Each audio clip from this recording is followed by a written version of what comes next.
Talaflava o David Tua le nei, o lo e whaafonga mai pei le Radio Samoa, tasi lima i watolu a mo, Samoa i manuia lau whaafonga ma lau whaasausaunga.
na o le Radio Samoa se furulima iwa toru a mo e tautuaina o e ilangu ngana fitua so le vai aso.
Le malmala mai le poliuli mo e wa mi tonu.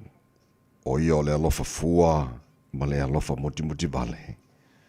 Ma le a mi tonu.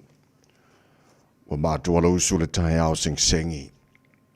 Mo mua la vona mātua pe selvi inga. Wa mātua alanga ina lo manu malo. Ma whaane ne e a te oe a wā ua tele tala i manu ai titi mala.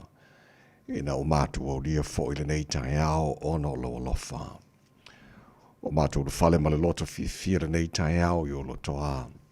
Ma mātua wifo i uluma mātua whape atu lo mātua tua e pa ia lava oe. O e lava o le atua ma Malu, o le atua ma mana. O le atua siri ese ma le matau tia.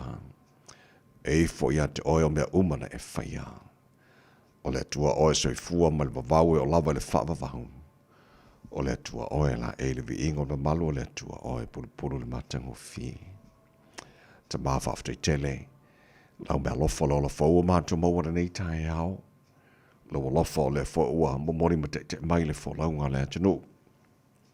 E whapopo ni aso fau lo latu soifua mo le mātua ni yola. Mātua o ria ni aso ngafua o nosi furi e aso ke topa. O fau launga nei tu sanga. O mea umaua e whaialo mātua tua mo e mātou. Lau pule lea. Oa mātua tu inatu au ta mawha mo mole se e tau tai. E le mātua wholaunga nei aso. Manu ia whaiva le whengai ma le tunu le nei aso fau e mai ma le wha moe moe na mau se lātou mahalo longa le lei. Le wha unga le nawa yaso o tuana i atu. Alo whangi e nei a mātua whanau ta mā. Atu inatu lātou ia o onga. Mātua wala au le paolo loa lofa se e leo ina ma malu tia na ia mātua whanau. Ao sa e le poto e ala i awa onga. Whamuri e whaiva lo whengai ma limta ma tai whaia onga ta mā. Wale awa oina na ia mātua whanau. Mātua talo mo nātunu pele Samoa. Whamuri e le tunu. Iona te tai. Olo mātua iei pēi New Zealand nei ma le whiongai le. Te tai o le mātua malo le whionga le lipa le mia. Whionga le auli ma le toa lewa tea pona te vau foshe schmet. Mātua te talo ia whaoaula wha malo longa mana lo mātua tua wha fusia lona sui fua lau le lei. Le tino se sili langanga. A o le toi te liu i Samoa. A wāre wha wina. O lona wala wina. Ve aima pare mia o le malo Samoa. na yo mātu ainga mana yo mātu tangata umale ngati Samoa, le lala ma le pāpāo iso se tafora nei ke lope, anga le leima whaamanuia lo mātu atua. Manuia fore nea tunu New Zealand lo mātu nofo mama wai, o le nāfo te talo mo atunu umba, o le neila no langi. Mātu talo lo mātu atua, le tapo inga na yo mātu mātua tua asensino le tunu I malu mao ta malaora nei yaso, te tolu aina lato le mawhana whana lo wolofa. Whaafoisia pero lato se fua laure le tino, sili lava le nganga. O mea umala whana mātu whaia ni esa fau e mailo mātu ta mā. Mātu whaia lava ina ia fo iatu, le vi inga ia te oe. Ta mā, wha manuia mai le tautua Radio Samoa ni aso a toa. O mātu wole mātu wala au, I nei mea malawa. E ala le sofa manu malo Yesu Kiriso, lo mātu ori mana mātu wha hola. Amen e.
Leo me o mai o wana ia whai, ole inga le tua langina la whai pese, ale ko lisi wha o ngai Samoa, le tau tua mo ole rida Samoa sfalima, iwa tolu a mo ta tonu le tula, ono.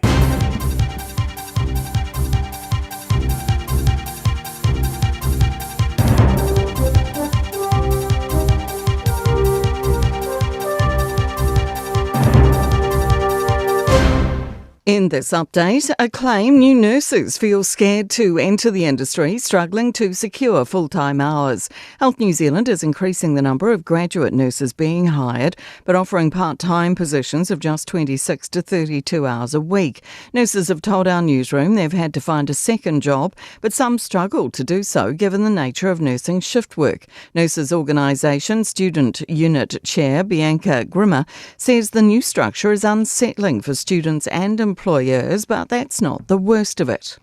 It puts patients at risk as well when we're not properly supporting our workforce to feel comfortable and confident to look after the people that they need to support. Experts say policy changes are needed to cut New Zealand's skin cancer rates. A new Public Health Communications Centre report calls for more mandatory shade, a ban on commercial sunbeds, and mandatory product standards for sunglasses and clothing. Lead author Dr. Bronwyn McNoe says 500 people a year die of skin cancer and around 100,000 people are diagnosed. Between 80 and 90% of New Zealanders, depending on what question we ask, backed or supported sun protection policies and investment. Te Pāti Māori co-leader Debbie Ngarewa Paka failed to declare 2 properties under Parliament's transparency rules. Last month, our newsroom questioned her and 5 other MPs about apparent discrepancies between the number of properties they owned and the number declared to Parliament's Register of Financial Interests. Ngarewa Paka had initially declared 1 property in 2020. She didn't respond to the query but has now updated the declaration to include a hawera residential property and a vacant section in Pātea. The 5 other MPs have responded and clarified their property interests. The Louvre Museum in Paris is closed after a heist this morning. The French Interior Ministry says a number of people broke into the Apollo Gallery via a mechanised lift and took jewels. The thieves are said to have been carrying small chainsaws and escaped on a scooter. That's news. In sport, coach Stacey Jones is lauding the Kiwis' defensive resilience in their 24-18 Pacific Championships League win over Toa Samoa. The Kiwi Ferns won a 22-20 thriller against Whetu Samoa. Golfer Daniel Hillier has finished in a share of 9th, pocketing $147,000 at the European Tour's India Open. His 16-under par score overall left him 6 strokes shy of winner Tommy Fleetwood. Kane Williamson will make his Black Caps return as early as Sunday after being named in New Zealand squad for 3 one-day internationals against England. All-rounder Nathan Smith is back after an abdominal injury, while Zach Fultz is the only player who didn't feature in March's Champions Trophy campaign. That's sport. I'm Jodie Gill. Ua na ole Radio Samoa se furulima iwa toru a mo e tautuaina o e ilaungangana fitua so le vai aso. Mone Taeao ona o whawhelai mo whatalo whawhatu lima le amatele ma le whaalo alo samalo watino pele le paia ma le mamalo lo whawhonganga malo le seifua maruia.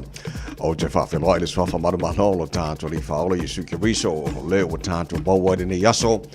Yaso whaele tua tātua te hori ma tātua fia iai. Parapatia langa le leo le tātua matai sini le langi ua tō mai le ngi manu o le nei Taeao. O mauailo tō seifua ma lo wola. Ja, maar mooi maar nee veel inga fia mooi maar lo si voor maar maand maar los je wat taat of zit fai lo maar no lo jorno maar no maar foi la inga ja Taeao fa me mooi sa maar weer fa unger na foi yaso in lo fa malanga de leo taat taile langi ja maar lo foi le tno ile fa pena na fia tu masuatu ja la hola ina foi le to fenga le taat to Samoa le ngata le tu Samoa o alo tama fa na o Samoa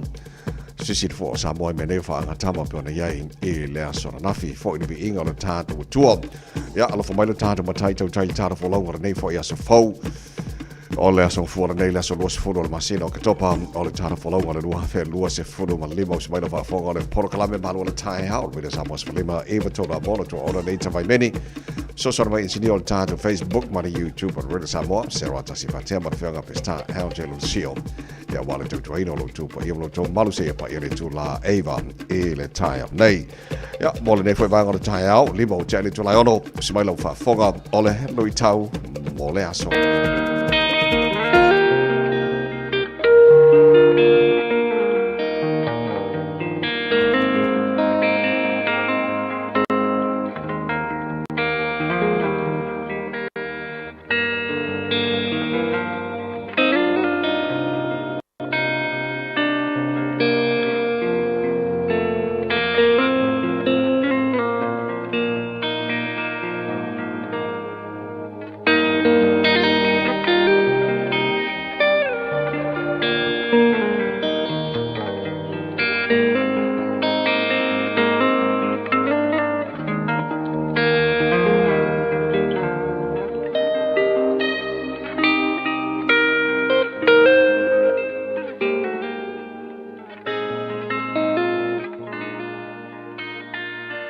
tau mō le aso. Tali tonunga fete e nai. Conflicting beliefs. Ngā luenga, ilona mata upo e sfulu ma le iwa,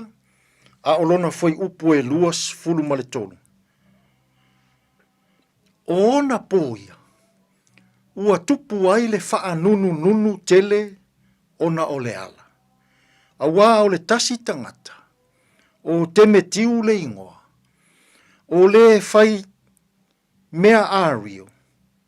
le na fai malu a rio tiana, ma ua maua ai o loa e tele, mo tufunga. Tali tonunga fete e nai. Conflicting beliefs. Ua tūla i mai se fete e na inga tele. I totonu ole e kalesia i e feso. E mafua,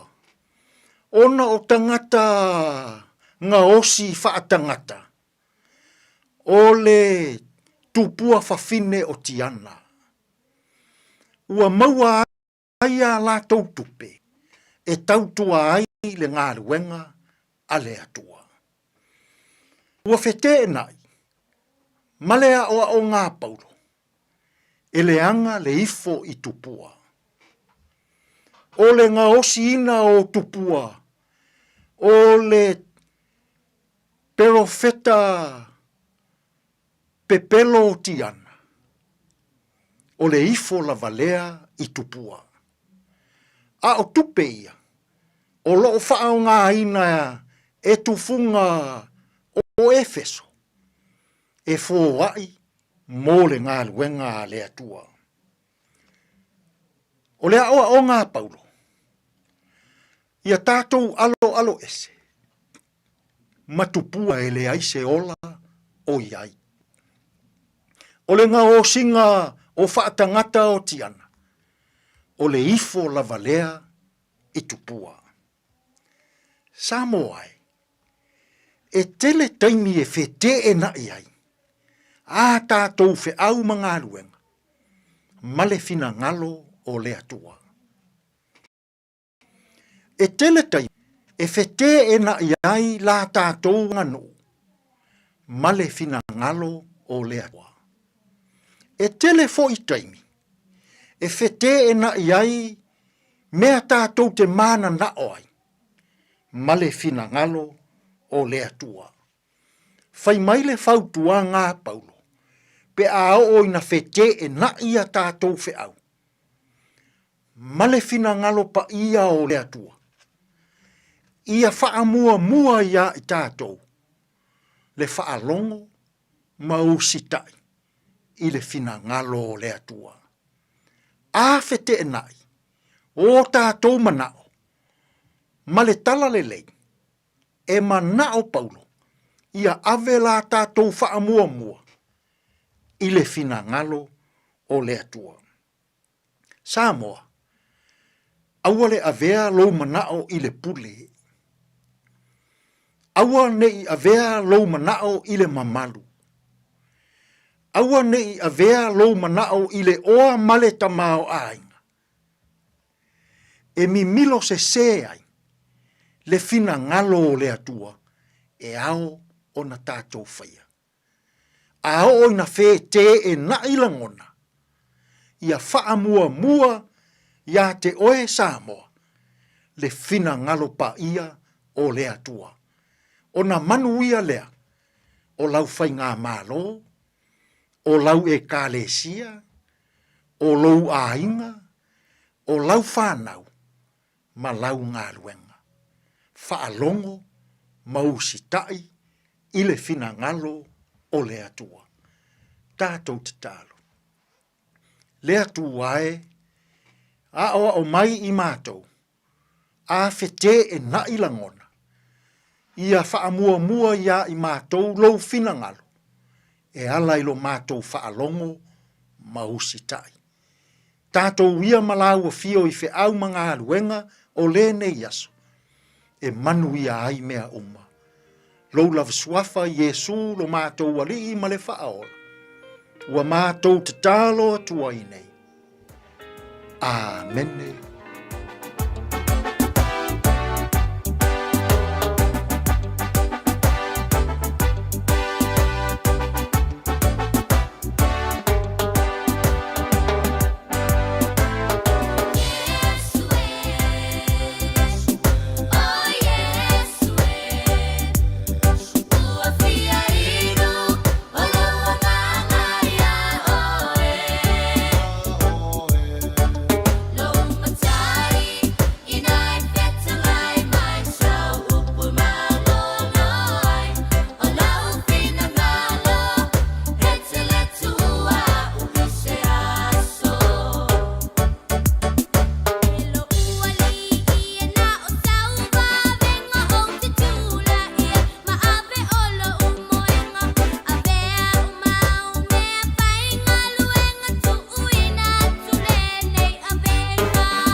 Yes, we ole pese mai ya Coronia Cecilia Mato Tia e no se follow malalima mino tala wate ane le tula e ono Le tau tua mara wera samas whalima e matolo a mo na minuti ona whanga solo lona o tāra musika sui whewhilo i nei Taeao e makwai whawhewhiai o mwhasiba o hana Taeao whamara si au fo i nea tino na lau juju mga ruenga a mata ona nei fo i yaso mana tuna mausau malo longa le lei e le whaeungara na yaso ua tuana i atu toi kwata e le fitu i le tau nei wha avano mai so taimi mo le tātu pokalame a reto o le ola o le tātou Malu o le Taeao whanangangara nā le amatanga nei yaso te pena mai le sunga pasta la whae le kopa. Today in history, tara vavai pone mena tupula se ruase fulo ke topa e le telo to sanga mawai o le taina e le fitu e le tau. Nei e mauan whaponga o telefou e le ngana protania pia tar fitu e le tau. Nei o tara pokalapena e amata i le tātou Taeao ia ma le tātou vai aso fau. Se moa tātou vavai poa mai runga na wala nei foi Taeao fau.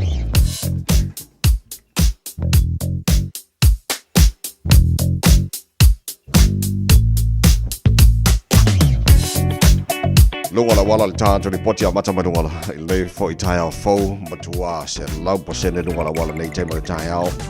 pau fo e ana mai ngalo te wawai atu a mumu mai na fo te silfia mantua tātou color coats a mumu na runga poloka le Taeao o le bao ku mewa ngai whenua pai pau a nana mai ngala wala leu titi latu mumu mai mai ngale sama la runga lai pisi a lai flow le leia o le malanga le taulanga i au kilani the city bound o le State Highway 1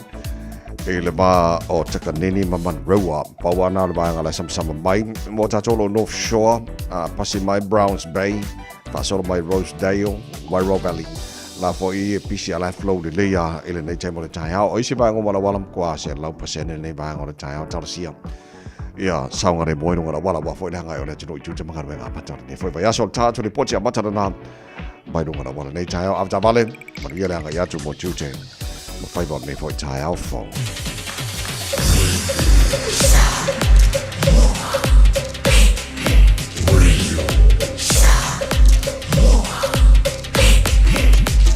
Tasilingoi votu. Amo. Pai ngā batal tala tawara nei fo i Taeao fo. Tamaki Makoro au kilani no whangaro pasalonga ale Radio Samoa se furwharo i le Malu. E nei vanga o le Taeao. We got to tau le so le alangi le leile tau le aso a toa ma nei fo le mawhana whana o le so. Lua se fulu ma le lua e lona mawarunga se fulima e lona mawalalo Taeao pe au dia. O le pasara na awa pa ujimu nisio vahenga au kilani langi le leifo i nisio vahenga. Tusa lein mawhana whana o nei ma Taeao lua se fulua e lona mawalunga. O le aso a Taeao bai koe o tuatu le so lulu. Pasara na awa langi le leipa o nai timu ma mai nisio vahenga au kilani. Mora stofi fasoro na awa pa timu langi le leifo ni so taimi awa fo i timu ni so bainga au kilani le aspiraile fasoro langi le leida sto na e male aso sa fa mabonga na utu na maila mai tau nei fo i Taeao fo ia a fa solo fo le taro paklame Malu le Taeao la fa taro pa mai tula ko ile tau tilo isi bainga o sila fa pena fo le tau Samoa Manisha bainga o le kelope se furu mo le bo chale tula ono por kalame Malu le Taeao rida Samoa fo mai tolo mo golden elise vivi ingo Samoa tala ina fa fi fianga o Malu le Taeao nei fo Taeao fo le tulu ka juju magarwega o le Taeao fo pe se le mo Mita lo uanga ya te o vai tafele mumalo samile ila te asunu ya mai le masina o atu maunga fa solo e la foi o na polo e vai tu loto ai o folau ai mo langi pese ma o fala mo i leto sangi o manule Samoa o te alofa te la ia te o e mita lo ananga ia te o tinanga o malanga ia tinu o papalangi ngalo mai Samoa ilana masani e mau fua tolo mafangi kungo mau ki mapalo sami masina e ina iai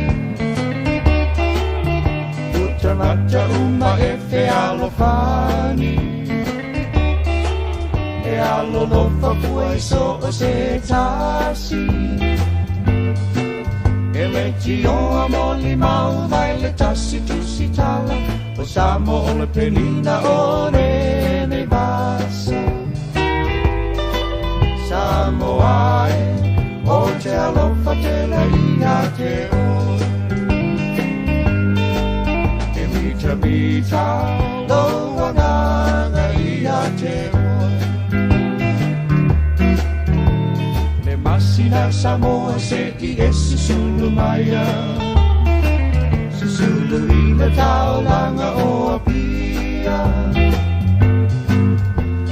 I tala no ai tene matama wa fia fia I lalo lo susulu manaya O la au uma ua funga Ua ina le manongi mai maunga O tau sangi ai manu o le tonga vau I viki o le pelina o le masa lau lau Samoa o te alofa te le ia te o E mita loa nganga ia te o Aua e te ata se I whai la utala Sa aula tonga o Samoa maunga tangata E maua fua lava o sia popo I mavala E le popolo nei mole le manava A e fia ta fao to solo pao E oise se la mai se luma mau E le tio amoli mau mai le tasiri I vaa O Samoa tangata folau o le vasa Samoa o te alofa te le ia te o E mita loa nganga ia te o E ese ai Samoa I sinu o le lalolangi O le matai o ia e pule to atasi E le so ona pule a pei o isi atu nuku Ai apo pe a lata wanganu Na o isara e lumayana mua E pai o lato matai mai e tatua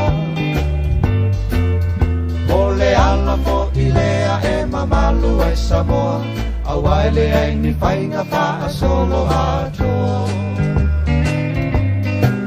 Samoa o te alofa te le ia te o E mita loa nganga ia te o Samoa o te alofa te le ia te o E mita loa nganga ia te o La Whami whianga o le Taeao at Radio Samoa's for Lima Iwatola Moina Ua Lua se whulu mana wha Ua te anele tu la e ono Malo le sifu manuia le Taeao Fo whatalo whai panga umalava Ale marua le Taeao Whara whata se mai le nefo I Taeao Fo lungo le tātou Facebook mari YouTube Ale Radio Samoa Malo lava sifu manuia se o wawa ia tu Anna Faye to Lua, good morning. Malo si for Maria Frank Fingota, Malo lava si fua. E le nei fo I Taeao fo Lingi. Rivao Xiaomua, good morning. Malo lava si for Maria. E le nei fo I Taeao. Filongia Sao Peter, good morning. Malo fa taile fa tara fa mai. Tara proklama le nei fo I Taeao fo. Fise Roy Samuelu, good morning. Malo si for nei Taeao. Ja, male telo tātou. Rachel Sifa. Ja, malo Sifa Maria. E le nefo I Taeao fo Glenenis, East Auckland. Whatala fa mai ai. Malo fa aftai nei Taeao. Si papa sa vile male. Good morning. Fa aftai le fata sa male tana pakalame. Maiawa, Simone Talia. Ja, malto telo tātou, lo I seia, lo lava sifu manuia, nei tahe o fau, wha taile wha tala wha mai, wa ai tino papa, lo lava sifu manuia, nei fo I tahe o fau, to whilau, suk wha ese fia mes paia, lo wha tai sir, lo wha tu nei tahe au, kalama ai ngā maua, lo wha taile wha si mai le tara pukalame nei tahe au, ko kerenga raka waiga, tātou mafuta nei fo tahe o fau, mana matanga nei vai aso ngā mai la weekend, Mauia mai le weekend, lo sole. Ok, whai aku se tele statu tala whai le opongi fo ima le support al tātou tanu, tālonga tātou whetu Samoa ma le toa Samoa pere ei. Ila so nafil Go Media Stadium Mount Smart, ona hanga oka e ka whiwhi, le ropenga pākia i aisi o mamamoe e ang poyo, o le fia o tanga te le whare umarka along, o le fia o wa fia mātango fia uina malolo tātou toa Samoa. Ja, family ina fo mai mola. Tino la tatu tala no atili talonga pa tala fitu ele Taeao nei. A fa pe o fa fo mai e tele o lo mo lo benefiti. Ele taimina nei. Ele lelo fa fo le mai on nei. E fo isi swing o le na fa lo mai minister social development in New Zealand, Louis Upton. Ele so nafi e amata nei. E isi sanctions o le wo fa lo mai le minister. Mo tato umalo benefiti e la vea ai la le tūlanga lea e te tau ona whaatolu le vai aso. Ona for a minimum of 3 job search activities every week. Lona winga at least ia whaatolu. Ona i lisa unga ruenga I tonu vai aso tasi. Or attend one or more employment related training courses. O sanctions ia lua e te tau ona at least whaatolu ona sa ili saunga luenga I tono le vai aso. Pe whaatasi le vai aso ona e awai ini training courses tau sa ili saunga luenga. So e amata nei, nana whaasira sila le aso nafi amata nei mo tātou umalei le olo e le benefiti. Whapopo le lua na I lesi vaenga le sa whaelo mai le tātou traffic light system. Le sa amai le amatanga le sangara nei o isi sanctions na mo tātou le sa mawhai ona avelisi a follow benefiti on payment card. Le na o maua initial reporting to te le alatou le whaina tongi alatou whale mai si vaenga ina wawhai le traffic light system le New Zealand. A o nei la o le ua o whamanatu ma o longo ina o e pea whapea o le tele benefiti. O swinga umana le whailoa Minister Social Development in New Zealand, Louis Upton e le asona nafi. So e le leila lo tangia pe whaaso tai pea ia le wins. Pea fia malamlama atili I swinga ia pe te wala aufo iai. Wha malamlama whamanino atili ia te oe ina ia e malamalama le lei. E le tulanga le ua iai swinga. Mo tato umalo mo benefiti. So e le leitu atu ia o tafa le so ia e se fia lei tulanga na iai so o sanctions e luaren whai lombana so nafi amata nei at least wha tolu vai aso ona o lae titilo mai o lae tiaru so elau so saunga luenga plus wha popo iai ia wha tasi vai aso ona e attend pe ona e awai e le tulanga o any training courses tau sa ile saunga luenga so tu atu lai o tafa pea wha pea oe olo el benefiti ile taimine nei ia nei vaengana na ina ia malamalama le iai. O papa atu ua whailoa le Minister Judith Collins. Ia le vaenga tauna whailo morto tele ona leo te papa atu li potina mai mama wal tātou porkalame. O le astofi nei. O le asole na o le wata penai ia le tele over Marcella welfare workers across health and education sector. E aduaile lātou solo te. O leo te wawai atu ave le polo inga marsaunoanga Minister ia Judith Collins. Ia malamalama le lei ai maisi a whaia onga. Ia malamalama le lei le a fianga o whanau. I le tulango I sol te il temine nei mantua fo vasolen te atu nei le sa whaso soa. I wasenga te tasi secondary school. A lau titilo atu wha momonga la stofi nei. E ova Marcella wafi lau whainga ruenga. Le ngata o sui fua maloloina. Ai whapena fo il vaenga wa onga. Le la sauri lato sol te so ole fotuanga la Minister se I silsilane a mai sa fai aonga I la fianga o tamaiti a mai sa vai temine lo sauri nei whanau ia lato suenga whai o te sanga so pauna la vaenga lau titi lo atu o lo ave se fautuanga mai le minister ia Judith Collins e la to umoi o te pena e rula to solo te i le astofi o le vai aso nei o lo te bava ia tu watalia e le e afo i se i o bava ia tu watalia e le e tasi o vaenga whai a onga ia le offer malo 2.5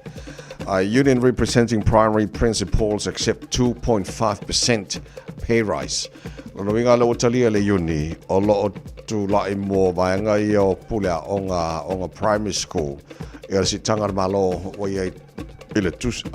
lua tesima 5% il tu sangara nei lua tesima 5% il tu sangara nei lua tesima le maltasi pasene ele tau sang fou o swinga na o leo te mawatu watalia le uni o lo tu mo pulea onga o primary school, which is good news mo nata umono primary school o no leo watalia le uni whaia onga ia po pulea onga foi primary school le foi tu langa so la tauti chilo tarsia ia ise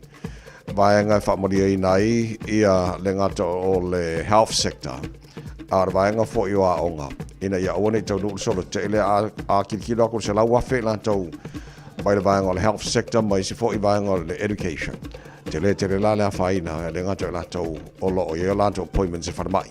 ila stofia sau nei ai fa pena fo le vaenga o onga so ka fe fe rim ko kia so ona vaenga na matali taru Taeao to varu minuto lo to tale o le tula e fitu Samoa wai la le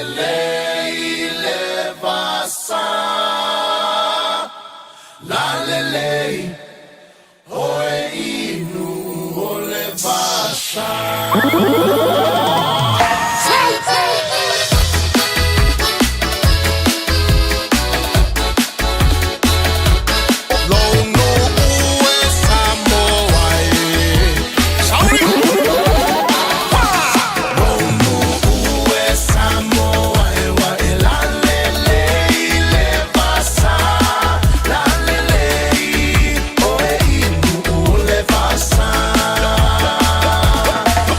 Tell me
Samoa ya mala le taina o le sua le palua vama le sula tonga ia manatua o tupula ngata la voine ia so se mana o faalia le malu ai le fa Samoa wana o le nanu fa mole so te filo malu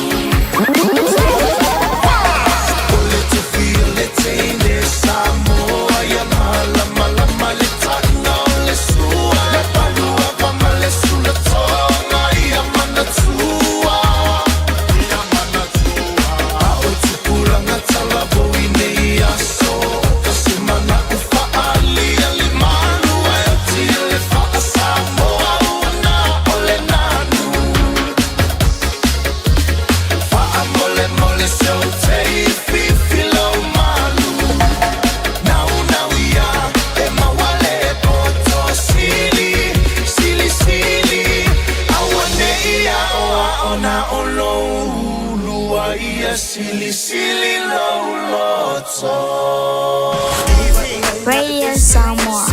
Taslima ivatolu. Amo. Tato te mana nao umalava ia sao le whainga o loa tau whaonga. Ia manatua, tau whaonga o loa umatasi, lua malilima e puipui ai le tātou pāneta. Whaonga sao o loa tau whaonga. O le nā wai o lima. Sa Eliane I Auckland Council Recyclables. Tāmaki, Tūriki, all together Auckland. Health workers' strikes are planned for Thursday, 23rd October.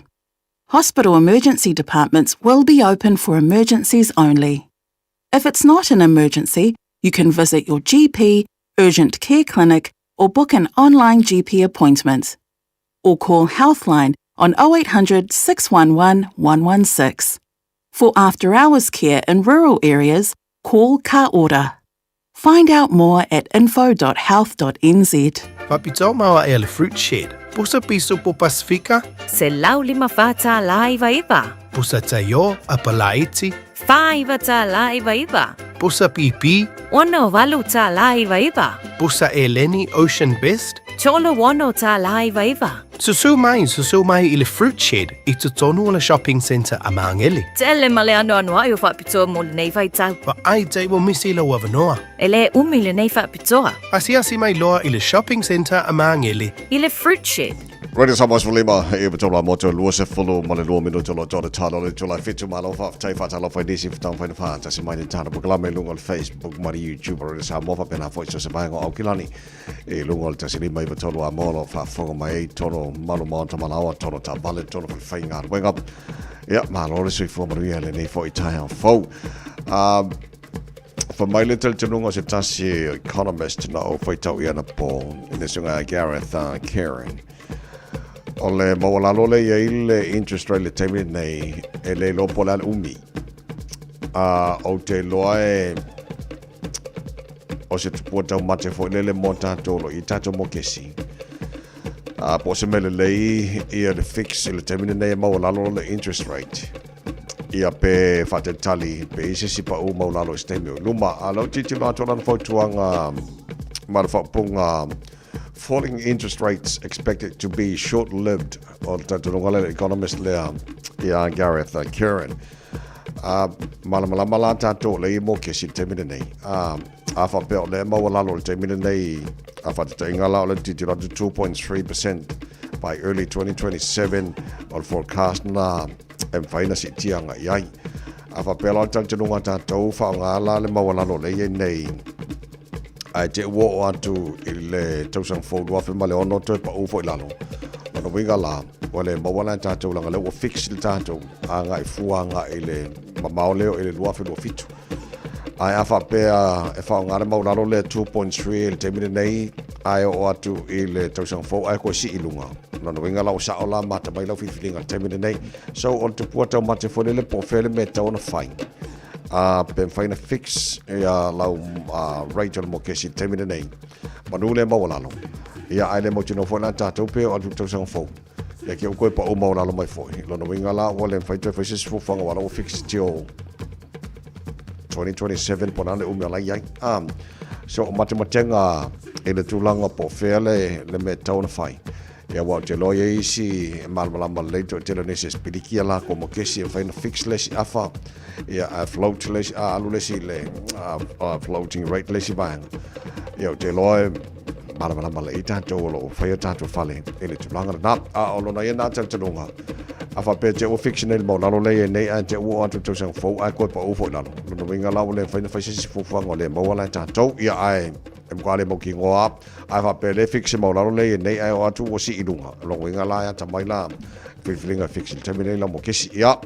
ko ko yo ka fal na tulanga e le nei fo tai fo choice fo luiva mino tolo talo le tola fit to mo hoi me le samos lima e va tolu a mo a mai fa fianga mai leone high school nei fo tai fo e o ina pala so mo le se tatu li poti mai runga ole a wala na tu na tu lo tatu manual tai fa na nga a reto o lola te pena mai pasta la fa copa a matanga nei va so tatu ia After fa smile to tour already Samoa po kalabe maron town a matanga nei va yaso lona luas furu nei waso ka topa on tara bola wa lua fe luas fulu ma nei ma good morning.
Samoa, tasilima iwa tolu amo.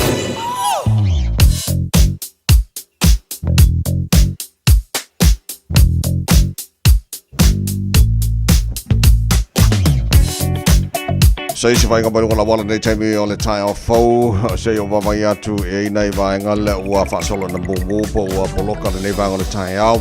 lo tomo na mumu mai le va ku me wanga e whenua pai mo tato lo sifo o kilani fasolo mai le o mai le so mai le State Highways furono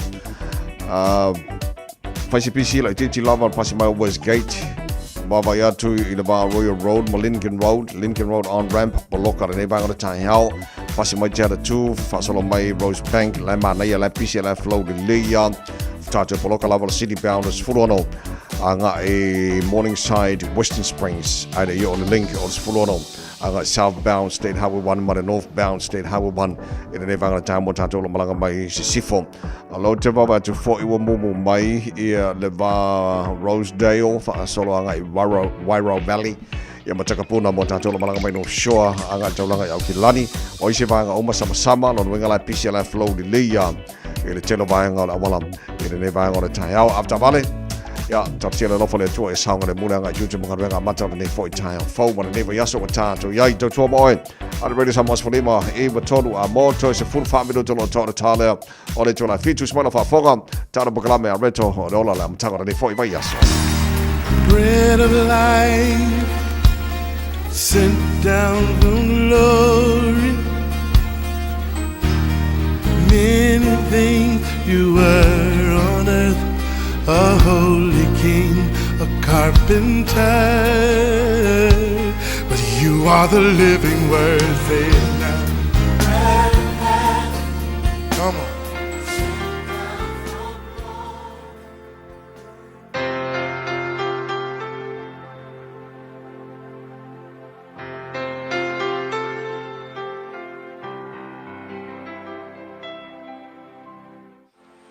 Talo falta te watu o te whawhilo ai fo te watu o le nei tai fo i le lofo le tua ia i le abatanga fo i le nei vai aso i whiau mga ruenga malo lava le soifua manuia. O le tusia mātai o lona mata upu e luas furu ono o le whai upu e fast full tasi e whapea ia o tau mataala matatalo ne i o mai le whao so songa ia te o tau. O le upu mo o i le aso le nei e whapea sauniuni e ala i le tatalo. O le tala leo le tala masani e te whaalongo ia i le taimi fo ilea o lumana i le whaalataina Yesu e so o foile o Utah ma le au o staulanga ma le nu o Israel. Sa ia Yesu ma ono so o i Getsemane ia wailoa e le i o le lata le taimi e whao so soina ia Utah whaalata ia te ia.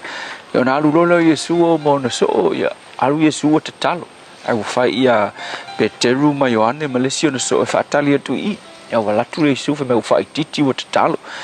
foi mai Yesu sa tatalo fa pe ai fe tatalo la wale ia e foi mai ia o momoe o ia e saulo Yesu fai ila na tala sole ele me fai e ono to mata ala fa tasimao isina I tu potas le winga tala Yesu ele me fai ko o sa I se even tasile tu la kasi le tula ele me fai ko mata ala fa tasima ia ko alu Yesu ko kal e sau Yesu ia la foi mo moe fo ele sau Yesu fai e sol ia o tau mata ala matatalo ne io o mai le fa so songa ia te o tau ia la ele umbianga fai talanga Yesu ai tau nu mai loa ia mai Utah ma la fita fo ia malu ma le tai ia le lotu Utah ia lenga sau lo Utah a whaalata Yesu le kisi e whaailoa tu ai o Yesu ne ai ilan mena tup mangkuwhe mai Yesu te talo wa au kou le kakalo o le mele ilumanga ia o le whao so songa e wa ilan mena tup ina ua le te talo le au so whai mai o ngā o mai le o le tofutufonga ua whaafua se i ono o mai Utah ma tangata o le malu ia kua elo ilunga mpeteru wa ili meta o le te talo tu alo ilunga Peteru pe kelu o so vale ku vai lunga Peteru se I malanga pelu kipi mal telinga kalinga le au ngale saulanga ya kipi a moku kalinga skam e fe mai fasanga ku lo Yesu o te ngia lo Peteru fai mai tala Yesu ko e sulu la pelu ilo na fa moenga awa fe mai Yesu o le tango I le pelu e oki o ia I le pelu fai mai le Yesu e ke mga kuele mawhaiunga o wole atu nei le tua kangole tua sen mai le fia afe ma afe o ana angeru e fe so angi akia me se me whainga tā I le tua so le songa la o le whailonga o le mele o le tangata le tatalo o le mele o le oso vale so se tangata le tatalo la valo na o langa ia e oso vale malo vale kele ko inga me o ia pe le melengo o ia Peter so tala foi la mo o e fa marosi mo o ile aso le nei o le fesiti o a mai lo o langa tatalo e mai le tasi au auna o le tatalo o le failonga lea o lo loto mawalalu wa foi ai te talo lona winga wa e fa pe atu le tua e so ni mai o te le mawhaia le o langa le o te le mawhaia fa o so nga le aso le nga e te whai atu le tua e ke mo mia lana so ani a wa le vai e ke le te talo lo ngai e whai inga lo Taeao a le e ke kakalo lo ke le kakalo lo nei e o so vale lo fo Taeao le tua so ani mai nei aso ia whai le nei mata upu e whamanatu ia te mātou so se teimi lava mātou te le te talo ai mātou te le whalangolango ia te oe kupu ale o so vale pale malo vale i o mātou o langa so ani le nei aso ana o Yesu amen.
Mona Lisa Crichton, Yesua wa mai au te talo, whamai el tara bukalame ha reto leo lola matangana nei vai aso tātu iei tau sia i umana nei aso ngafua ua mukwa i lei uma tātou ma fia te talo.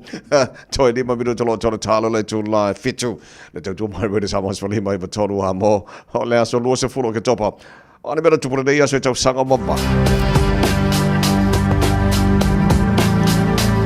Aso lua se fulo ke topa tau sanga a fem sala wana suma le tolu whama wina le aso tonu le nana matai i a whamasinonga Nelson Mandela manise to Malu tono South Africa. Morianga conspiracy charges o morianga o ni fufuanga po i whaini. Ngayo inga wha soltu la whono e pere i tono South Africa o le aso lale na matai la to whamasinonga. Nelson Mandela manisi to Malu. Ole aso luo se fulo ke topo tasiva o na tolu. Aso luo se fulo ke topo le awhi fisalau fitu suma le tolu whaafonga le mai tātou le Australia. Ole aso na nā te tala alo I nai le tupta mai tai. Queen Elizabeth II I le Opera House at Bennelong Point, Sydney, Australia. Se fulo mar whare le tau sanga o whaia I le Opera House. Ia le aso na nā te tala I nai aso luo se fulo ke topo awhi fisalau fitu se fulo mar tolu. Aso los fulo ke topo tu sanga rua fesu mar fa le aso na ve ai Joko Widodo president o le malo in Indonesia. Pa mawina le aso los fulo ke topo o le rua fe se fulo mar fa. Aso los fulo ke topo rua fesu mar lima fa mawina na matua I alu e lunga to telo tangata na tona watu tono le tino e Lenny por Greece. Migrants arriving in Greece top to 500,000. Le tau sangara nā pe ona whamawina na so lua se fulo ki topa tu sai whamabonga a le United Nations. Nisi nā mea whamawina na tupu I le aso lua se fulo ki topa le tēnā tau sangara mawai. Tau topa rwere Samoa Spalima I matonu a mo I na ua tau tolu mino tolo tā leo nei tu lai fitu. Tan fōne gan protania pe mai a whawhenga mai a whanana Jerome Gray a e whawhonga. E porka nape Malu le taha rwere Samoa Spalima I matonu a mo good morning. Le tango le tatau I Samoa O le malanga te le toa lua na feo si mai fiti le vasalolo Na la au mai ai o le atu au Na sia la pese tutu mau E fai mai e tatao fafine ai le tatao o tane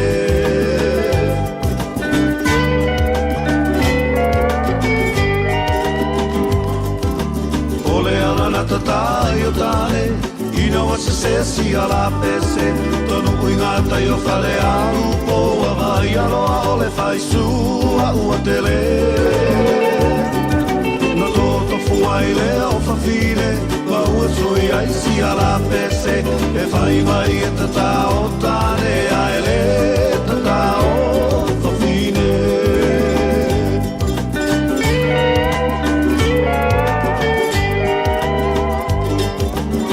Sila I si tama ua tātia O le tufunga lea ua amatalia E talo whaua tangi au e ua oti solo I le au tapunu tele Sole ae loto tele I le tā aronga whaatamatane E ui la vaina tinga tele Ae muli ane ua e whewhete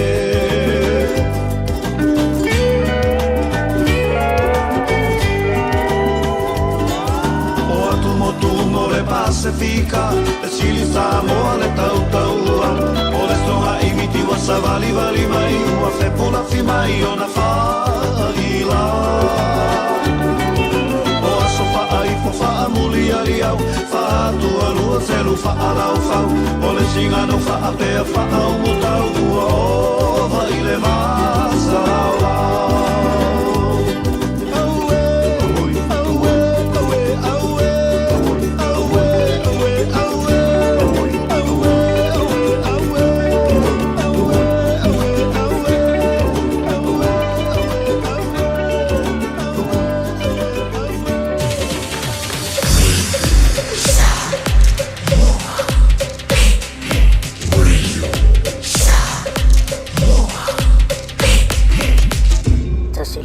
tu amo.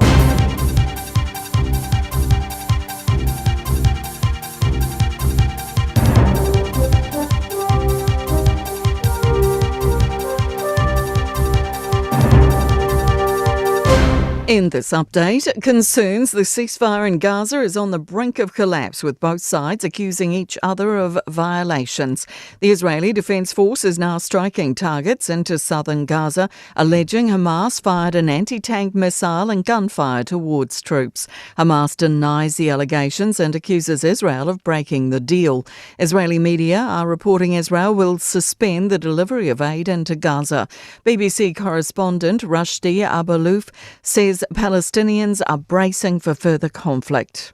Writing that the prices of flour and basic food were gone up in different markets in central Gaza. People are back to the war routine.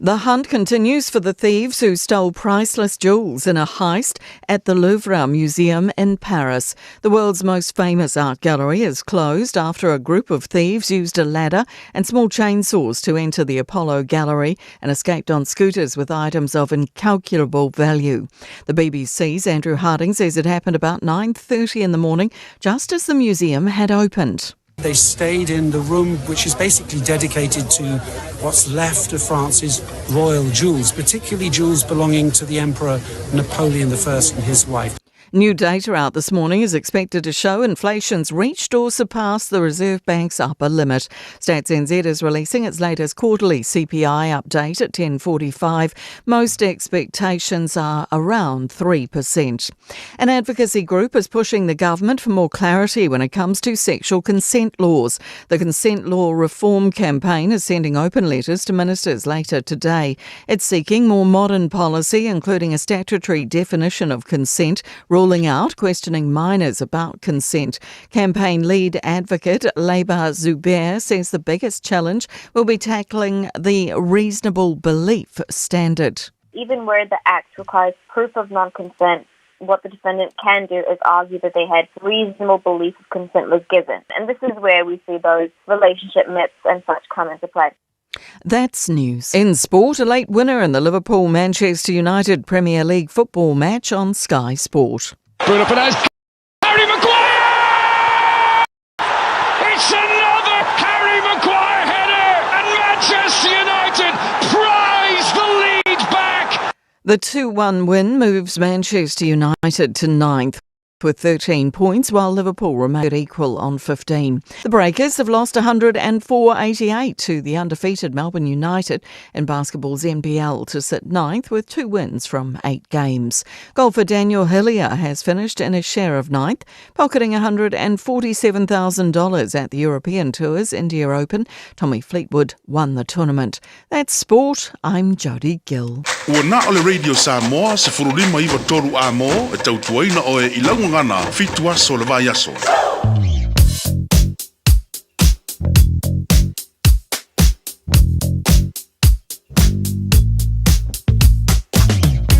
Alola vale se fo maria nei ba ole Taeao le vai nga lata mai lunga ole awala e faisi poloka ole malanga mai sifo highway sifo mare ono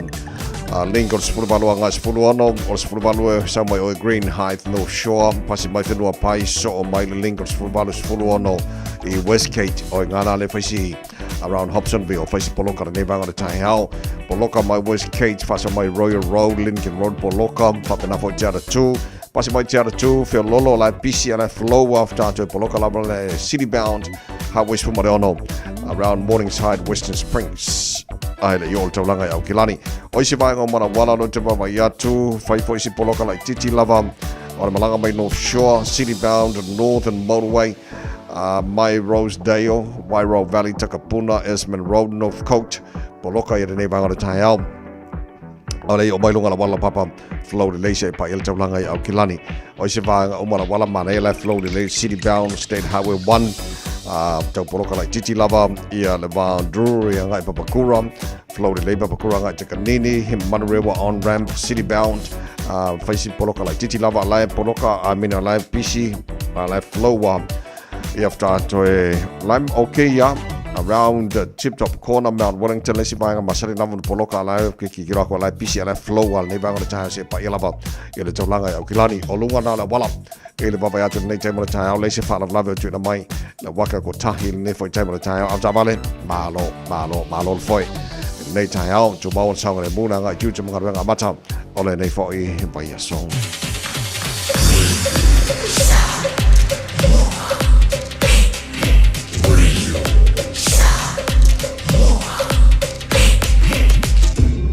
Noivo tu, amo.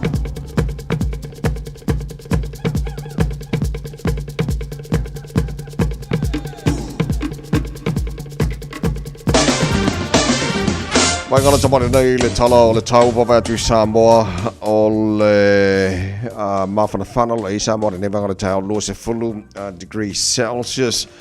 Langi le leile tau Samoa te pa o timu o winga nao le tau o lo te bava atu I Samoa na mtangana neva yaso e langi le lei nisho taimi pa o timu e nisho taimi tolu se fulu degree Celsius mo runga le velo le Samoa ia mo nei fo ia so fua lo se fu fa e lona mawalalo fa mo na minute mo wal tatu so inga Samoa e le suel tatu radio Samoa ia ma mai fo le tonga le ngato melo tupu Samoa ia tulango e se ba inga lata mai la mai tau le matanga nei ia so le tunu pele Samoa fa tano fatu pa nga umalava ala maru le Taeao so se ba nga tunu pele Samoa fa pena fo America Samoa lo titi lo tolo fa tano fa mai si America Samoa lo fatu e le nei Taeao fa mo ia mai le tau i America Samoa na matanga nei ia so tatu ia se mai tau toro New Zealand nei e le motu saute fatala good morning pa nga uma lava tara proklami so sa nga motu saute le fo Taeao fo ta tolo ala Alexandra alo ia lapta inga mo matangi malolosi wind warning orange warning fa solo pa utimu ma malpa utimu le awa uli male fiafi lang le lei or so vidi fa solo nang malosi mai matu si fo sa lau kilomita le tula ini so taimi o le Taeao nei o atula uli ia wa mo watu le malolosi na sa vidi pe fa mawina ai o lo tu mau ia lapta inga mo matangi malolosi nei le Taeao so lima mo no marulu fa mawina mo Alexandra am tanga ne ba yaso blenum o ia lapta inga le ngato timunga fa pena fo isa vidi malolosi mo to orange warning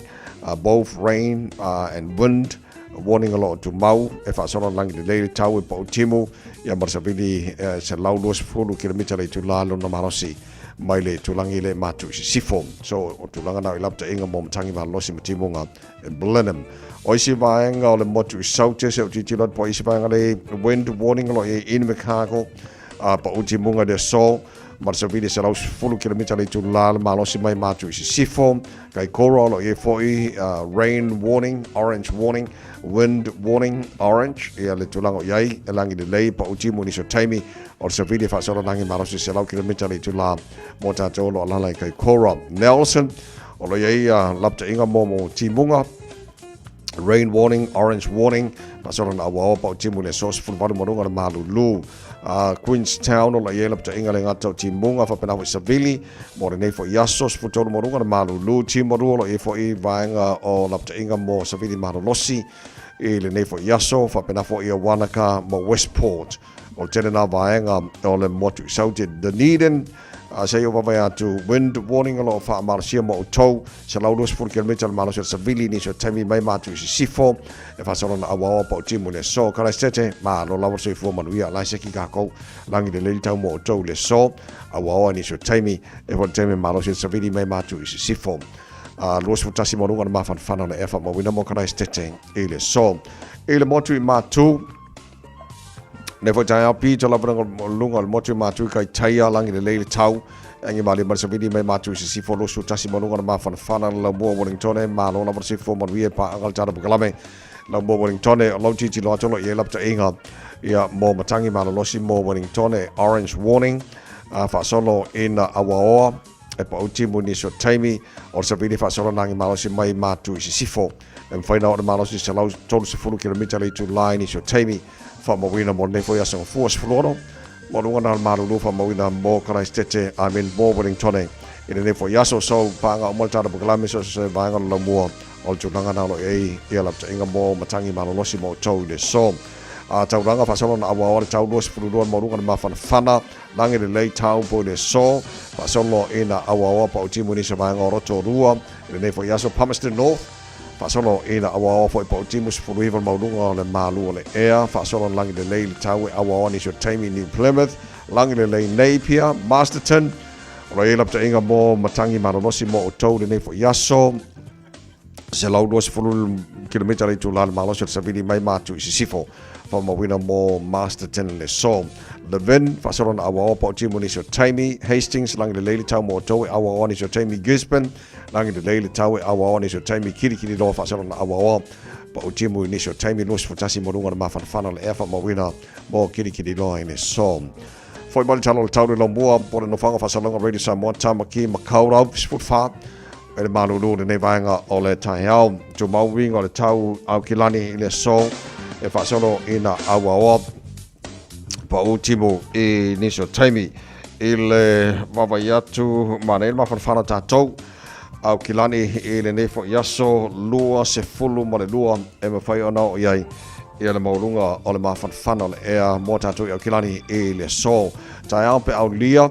mo au kilani lama le whasorona awa oe pa au timu tutusa le mawhanwhana wha mawina mo au kilani le so mana soa Taeao whasorona awa o lang le leile so lulu awa oe pa au timu le stofi lang le leini so taimi awa oe pa au timu i le so foreile whasorona lang le leile so nae male aso sa.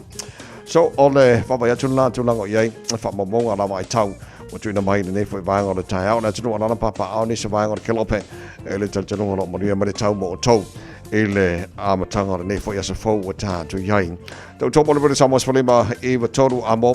e na ua se furu maratasi o te anei ia le tu la fitu ia te whatara whatu ni atunu i lau mai momo lau whafonga nei foi vaanga o le Taeao malolama ia le sui fua maruia o whea lamo e whafonga mai ai so se vaanga o kilani manu tutua o yo tuere malo si tasi lima i wa toru amo mai mo mai nunga on Facebook mari YouTube o le Samoa malolama sui fua maruia tātou lia nea se fau na so fua mo tātou nei tulangi ia te no si vaanga lai o i Amerika mani si o tafot Kelope toa so sao tau manuia ia sauninga lotu whenga iai e le nei fo ia sa pati u tātou lia mo tātou i Amerika ia mo kako New Zealand ia leo koe fo kako i ngaruenga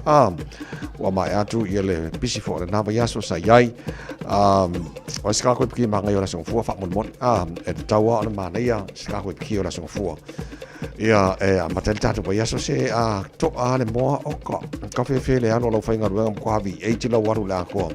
il nea songfua tuana i atu ia tālonga sa whengai ma alo fo i matama whanau le tino o le tātou fitu Samoa o le aulea tamai tai au liki ia whapena fo i le tātou toa Samoa la mtaina o le tamasanga Pacific Championship o lua whelusa ma lima pe ona iai Go Media Stadium lea sota nafi ia le fo i sātou tua mo i le tātou Porkalame ia ua fo i niso le tino e le mwhaina lātou maua nunga Sky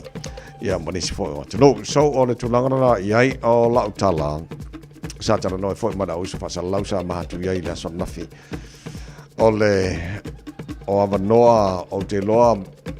mo le fitu Samoa la talonga mawara na lena whaia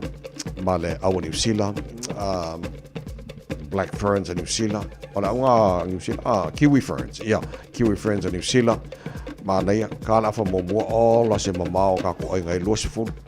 le sone ia nga waku no foi le awa te mai ta e ngai mi nguke ala umal talonga a ko mo sko a Kiwi Ferns ia ona marmano ino la to very close game losifulu o ka e tol pulo ialo ia la tino tato fitu Samoa malo le ta alo fatu sala ma tango fie e uina malolo fa moriina la te ita matamata te lo fa pena fo to telo la tino sa ia Go Media Stadium la son nafi ma tango fie palasi mai lo i ka ko to Samoa o i sore se ka longa foi ina mata ina mata ngo fie ia o tulanga masani la foi pe ona ta ua e malolo ia malolo fa tamale i ole malolo le tatu to Samoa ia ua paula foi ua maua lama o le fa ngai na manoa te lau te lo pe amale to lua manoa ia maua i tatu ai le ngato sala kiki ia fa pena foi score misi ia ua paula foi o ngai o te fa nga tamala tou e lava sasi foi e le fa le tonu ia ua fa pena na manu malo ile au le Kiwi in New Zealand e le tatu talonga mo na Pacific Championship le o fa nga solo e nei foi tulangi e tatu le o New Zealand le au tonga matonga ia matatou to Samoa so le staronga le tatu to Samoa la so nei e malanga Australia fa le talonga ia male matonga ia ona malanga mai le matonga ta alo mo New Zealand e le Malaya Mount Eden so o te le pe au te lo te lunga o top 2 teams e ola o au na tueta alo so le sampini lo winga la e te tau ona marmalo ia le tatu to Samoa talonga le matonga ia malfa mo ma lo matonga il Kiwi ia o mo lo ka ko ngo ia ka sia ia tu langa na ia so onai vanga nai talonga sa tau tu fo tara klame ia la usa fa lausa fa penana tu mai mo le tino ai i lau te le lau mai mo aia uia malolo tatu au lua fitu Samoa ia maletoa Samoa e o mtua malia mate ba ai la te tilo so tal sia le lofo le tua ene ni alo sa o tatu au sa fa manu lia ia le sunga ia ata Mariota ia tal sia le lofo le ia whaafoisia lona malosi mai aua nei tunga te leo na manuanga na iai. Ia nei fo inisi ma whaamnolia. Ia lai sa koe mpai lava ona toi. Toi oi tuol malai e unoma le manawio le vaenga fo mai. Ia sa iei tuol malai. E le aso nafi. So o tulangara na iai. Whaafitai le tinu i la te ita baba ai le support o Samoa oka. Ia ua umolta alonga o le fioka ka whani. Ua makua mātang o fiel tau whainga le tātu tō Samoa. Mā lo whaafitai. E le tinu foi. Mā lo le langolang sua mat whaia e le tātu tō Samoa. Ma le fitu Samoa. Pio le ili tālonga le aso nafi. So na vangana nai tālonga mo le silfila tunu ne foi tāo fau. O mo alo ma tama whanau o Samoa. Tātu fitu Samoa ma le tō Samoa. Pese na tu sia whapitoa. Whapenana whaia i lo tō sisi o fua Samoa. Me neo whaanga tama. Pio na pes tu sia. Peseina aswao lala tanga mo fedese me kaene. Tama Samoa no sfuruora o te tula e fitu.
Lava, I'm Annie Pulitiwatua, and you're with Radio Samoa 1593 AM. Just think a minute. It could change everything.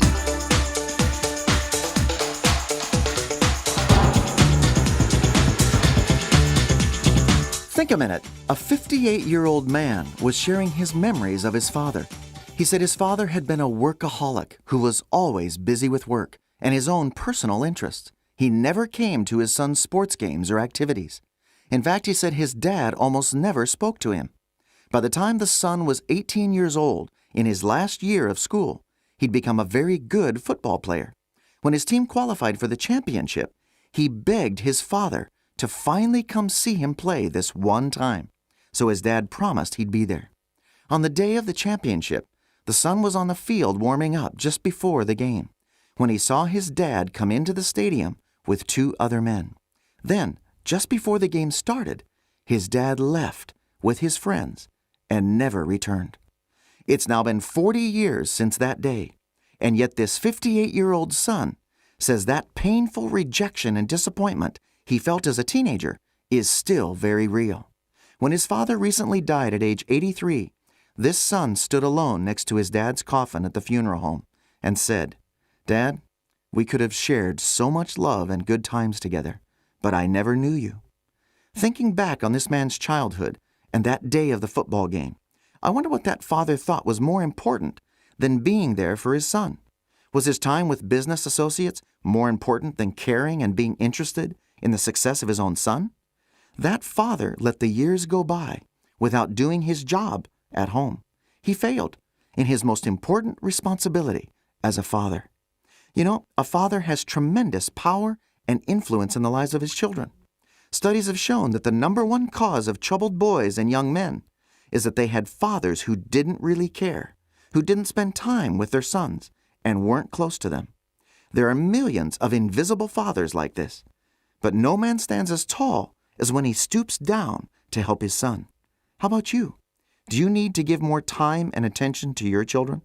It's never too late to change. Why not ask Jesus Christ to forgive you for your failures as a father? Then ask Him to help change you so you can become the caring, loving father your children need. Just think a minute. If you'd like a free CD of our top 40 programs, write to us on the internet at www.thinkaminute.com and catch us tomorrow at the same time when we stop and think a minute. Radio Samoa, tasilima ibatolu, amo. Radio Samoa. Tasilima ibatolu, amo.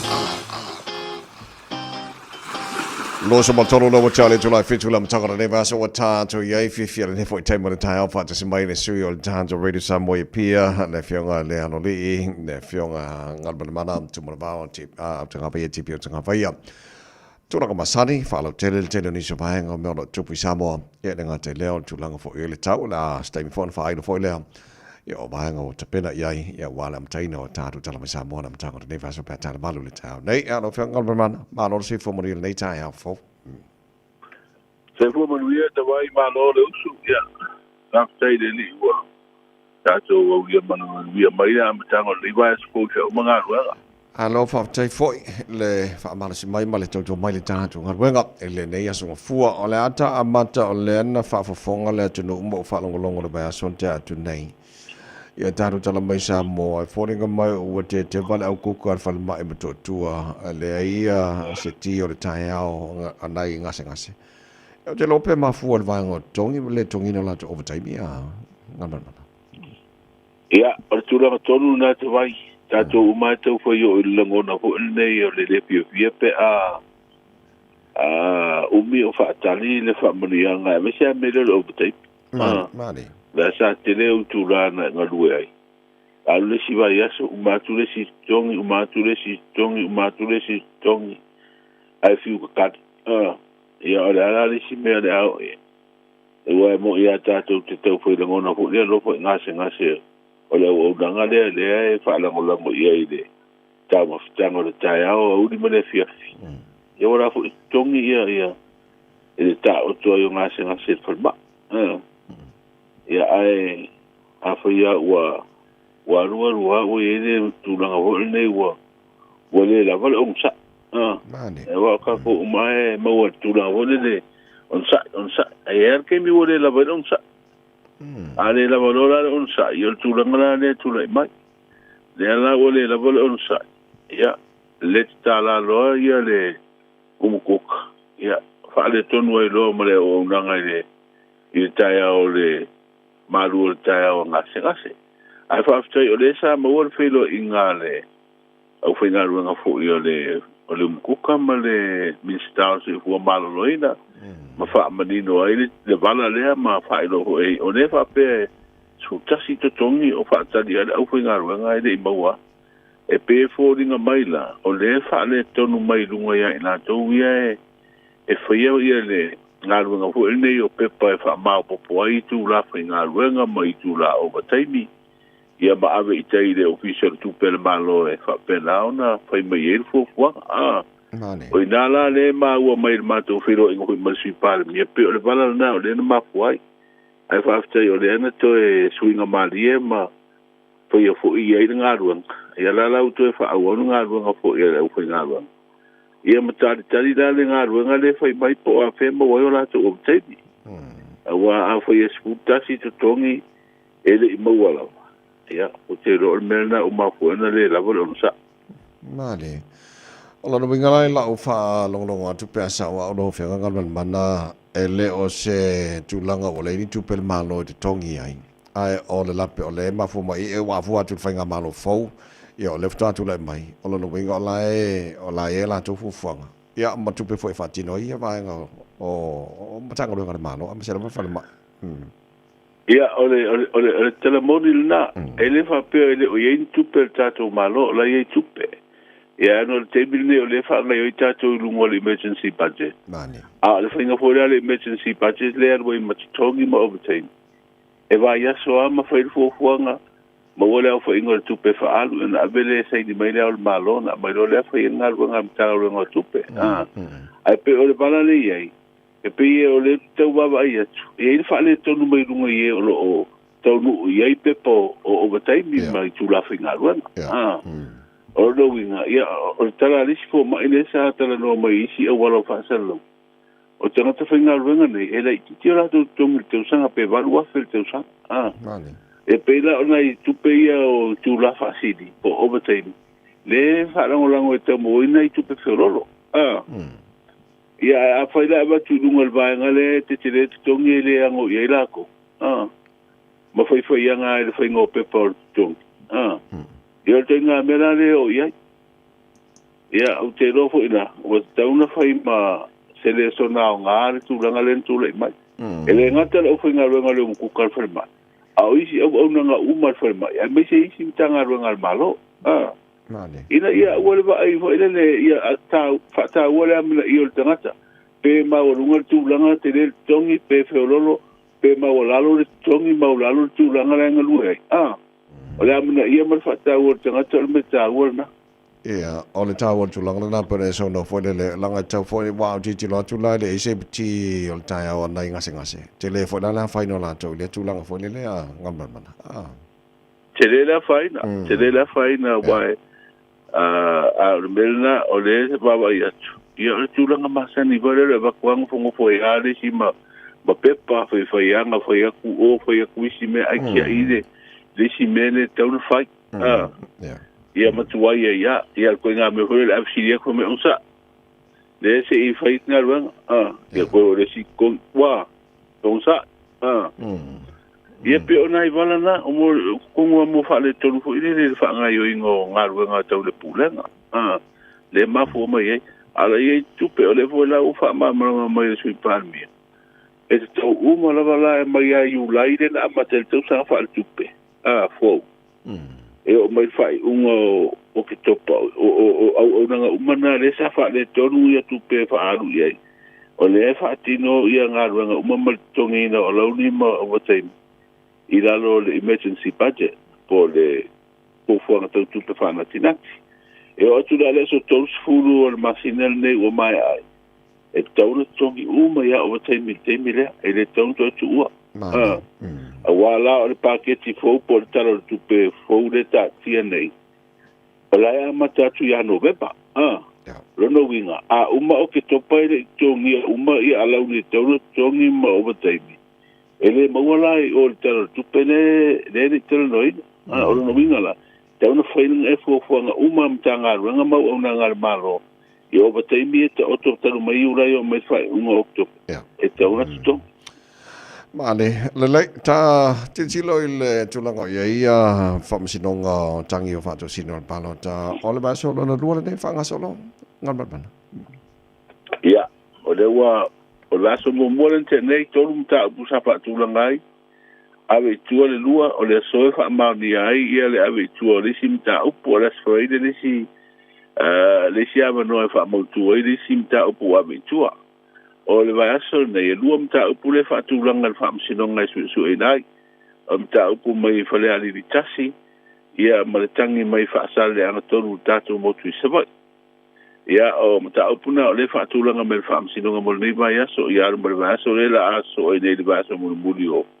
o ke topa fa mai mta upu le vai aso mo November le ai fe iso loa ia telefo yo le wale simos o ye simta o pule na to abitu e tal se ye se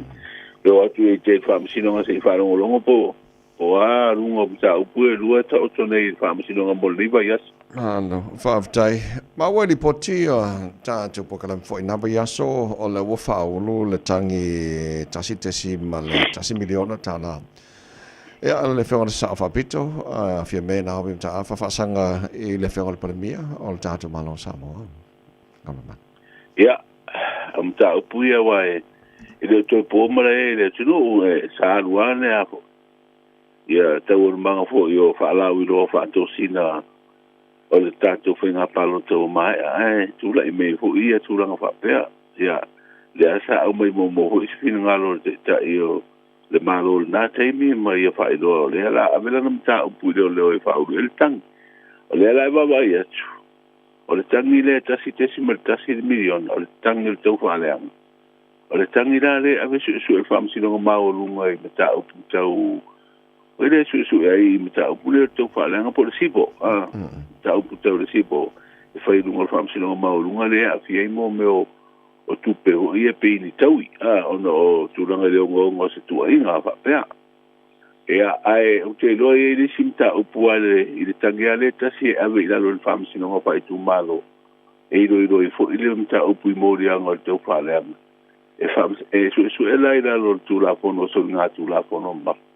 i lalo la le vaenga fo le criminal libel le ave uma ia i si tangi e nei mo meo pasara launga i lungo penga tupai lange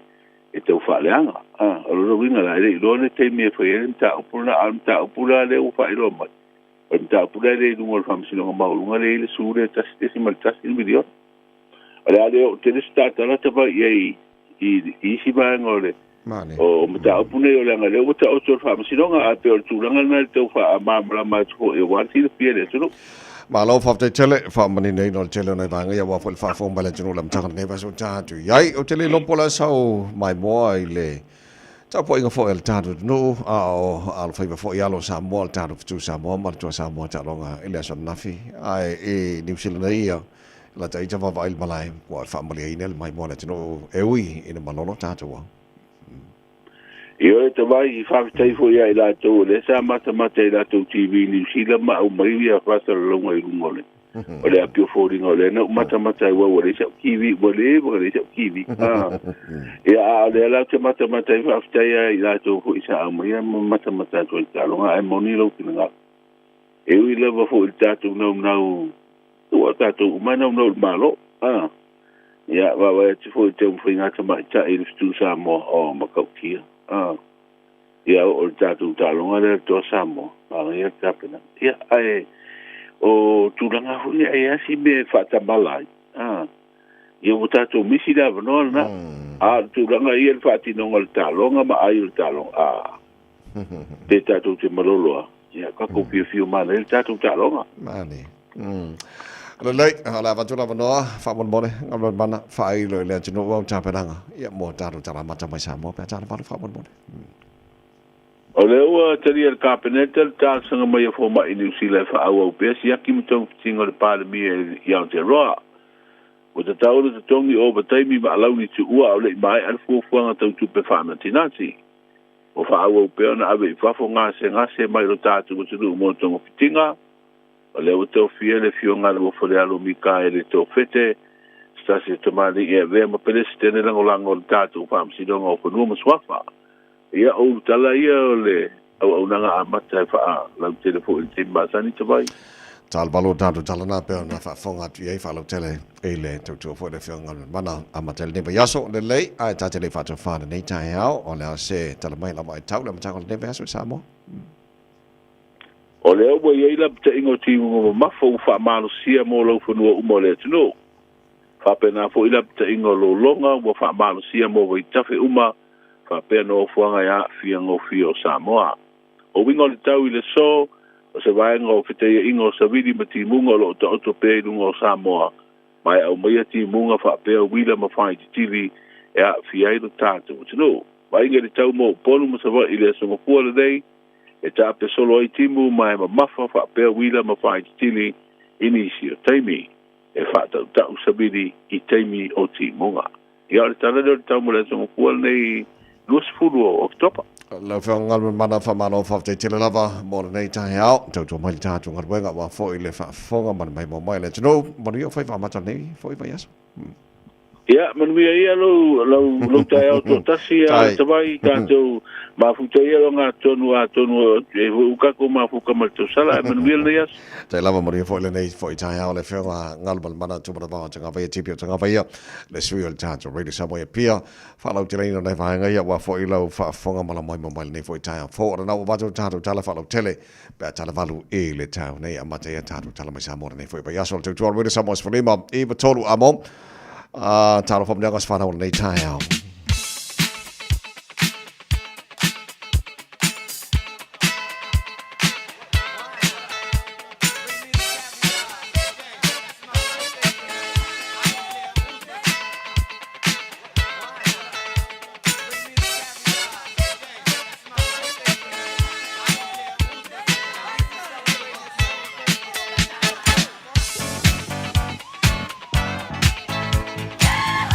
Negos para ulas ng fura na ila solo se fulo ke topa mafayona e faunga ina telefoni mo mo se famria nga mo se tasi fo na tro na so fana ule so le si tongi na pa wala me lo bala mai tolu fitu tasi li mai tolu no mo fo le no ngal tanto email on air radio samoa.co.nz fai fo fa ngal tanto Facebook mari YouTube radio samoa pule o po fair o wala na e pa vena mai na family nga sfana ona le foi tayo fo ole family nga no tsa va ya tolo lungo tanto email le foi tayo ole family nga nei a birthday greeting mo saiden maninoa Maria was fana saiden no way maninoa have a lovely day enjoy school and your sports love from your parents and Missy Dione Crisanto Mahela and Uncle B, Nana Litia, Papa Moti Utu. Moni tele lava ia lo wasa fanau e le fo yaso. So yo titilo atu e sesi famolianga o i le tato. Lungal tato Facebook mari YouTube already Samoa. Lo te baba tu le famolianga le tu mai i o le famolianga le nei. Mai ana fei tu lua family tule asofanau se best friend family tele le tua i lo fitu spiritual sanga ile so vi ile tua ine tu sanga tele wo ye fo i ant oi fa mai tu so salamo ta vita ia ori lava oi le tua ma e fi vi atu i ant ia rita lo fa tele le tua sanga fa popo pe ni sia so se tele mo oi Rita fa te tele lava e mea te whaia mo au pe le time of tanga o se uso e tasi e le tamama le tina ma le tele lava lo wasa whanau i le so lofa anga batu to ina o taito whananiko a whaasile o ma ua lofa ia te ore pele rita o fei ma moria manu ia tele lava ia lau wasa whanau. God bless manu ia tele ia lau wasa soifua e le so pamlianga le aso whanau lo uso pipi i male ele o neilo na aso whanau uso moni tele lava lo aso whanau lo whangana e watu i nei o Tara e a puna male ainga o le whamnianga na mai a puna o le whai e kwasi moni tele lava ia le aso whanau o le uso pei o na au atu i le mai lunga o le tātou Facebook le nei fwoi Taeao fau le lei o le tātou telefoni manolo si fua ya langi mai piong ya manolo si fua monia ya o whamole o le aswanga o se o grandson leo si manua sau Josefa o le so e ato ilona lua tau sanga ya lo fale tua ma sanga fa poponisi aso lo soifua e teo lai pe lunga nei funga i le i ilana fa maro longa ia te oila tali mata po i lea o le se ua tali lea pola o matamua misipati Nelson ia o le so fo ilona supanau ia anga le leile tua ma pamunui e lo waspanau lo fatu ia te oe male to lua ma fanau ia lo fangia le tua ia ina na pa malo longa ina na pui ngai lunga ia te o rua nei as pamunui te le tua i lua waspanau nei aso ia ono tua pa Yesu pa tailava ilau sunga tavai tailava manu ia foli nei Taeao fau ia fori ngamai o tātou whamleanga o manao nei fwoi Taeao na se i o toisia ki tasi e lunga le tātou emaili le sesi whamunianga lo iai lunga le tātou Facebook ma le YouTube o Samoa e wharinga mai o tātou wale nā o tātou whamunianga nā nei fwoi Taeao fau ia le lei mo le atunua o e whawhong mai o nei luas whanau whamuni atun pulenga ma le whaingaruenga Radio Samoa ma le tātou pokalame ma rua le Taeao ia te ore peselea mai le Anointed Praise ma rua tele lava aso whanau le nei fwoi aso awirivi inga le tua whapapunei tausanga mo o tau ia ma whaiskako paki. Whaiskako paki. Joyce full manu minu tolo talo le tula manu. Alo si whamulia, good morning.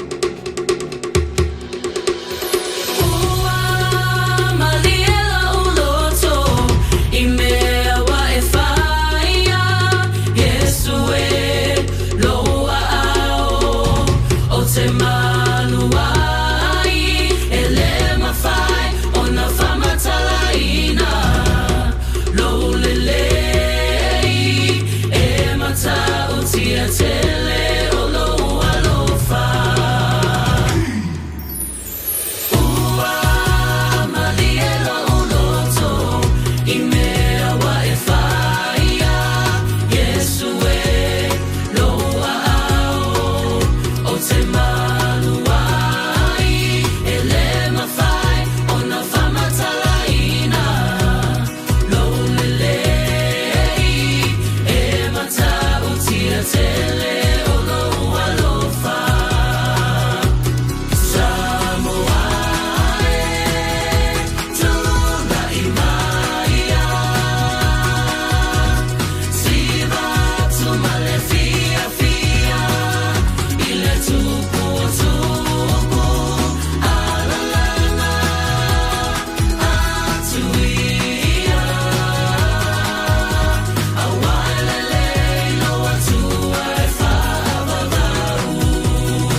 Tolu Amo Radio Samoa.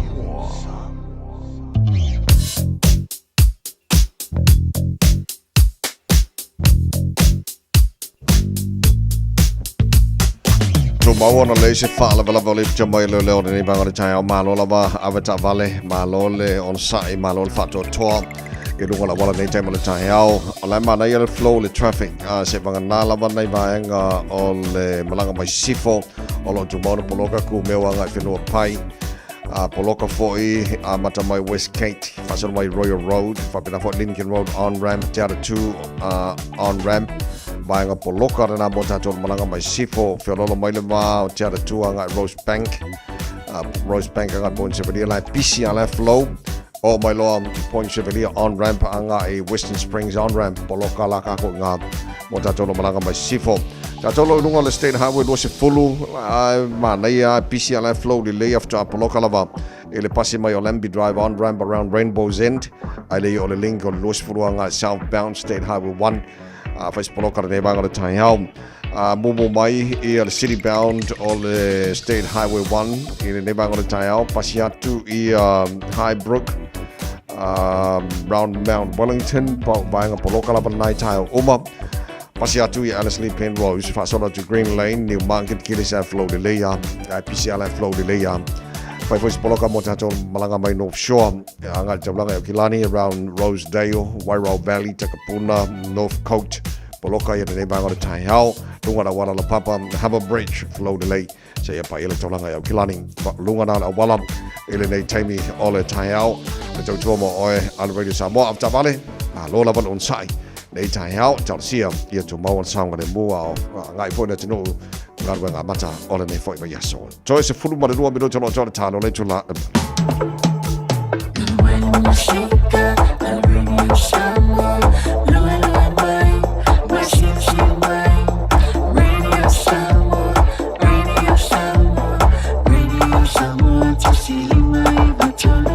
Radio Samoa.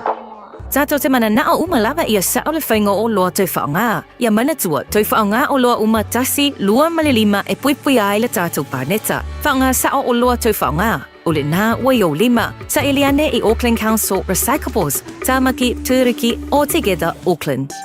Tā alofa Samoa. I mawhai na fisoasoani atu Dr. Chen pe a whai te a fiele mai suka. Tōta mawalunga, le maua se whanau, mai sela, whatu ngao, ti ngā le ua po tuli. Whaalusi le tino puta, ka nesa, ma le tino mangeso. Maua fo I le kulimi fulunifo mō nifo ti ngā, ma toi whaafilesi ai lau mānama. Tele nisi o loa e fisoasoani I lo soifua maloloina. A fio ane loa e ai Dr. Chen, I le tuatusi lua ono Great South Road, Orahuhu. Telefoni lua fitu ono tolu tolu fitu fitu extension numero lua.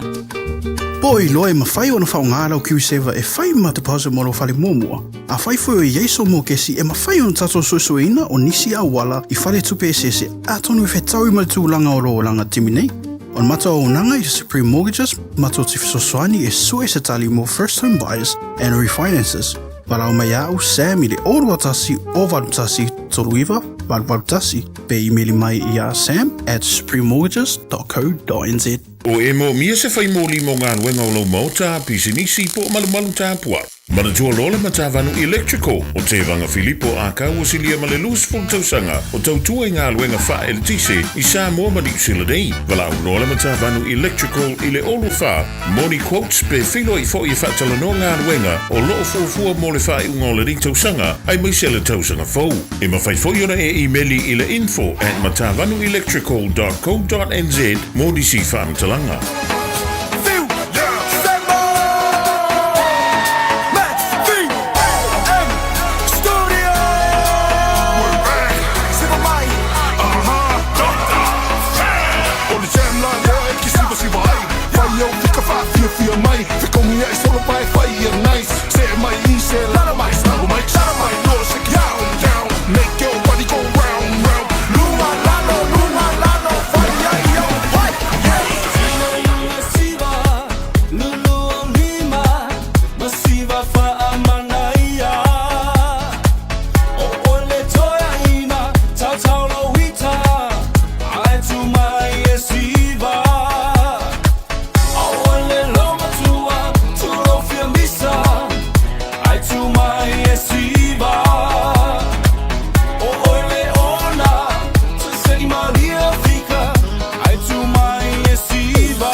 to break your heart. If you wanna have fun, then we party real hard. If you wanna take shot, then you better take stock. Cause 1, 2, 3 into the 4. Man's feet as a daddy like Yankee. Never angry like Sid but Andy. Better please me like Cardi B. Yeah, summer sunset, shawty fine, what a stunner. Looking good on the beach, fire than Moana. Princess like Diana, crazy for you like Madonna. Girl, I want that you love, Johnny, I'm a honor. Step in the ring now, let me swing. Late night talks, that's all I bring. Bring that phone, I'm on my way. Send you back right home and away. Yo. To my Siva.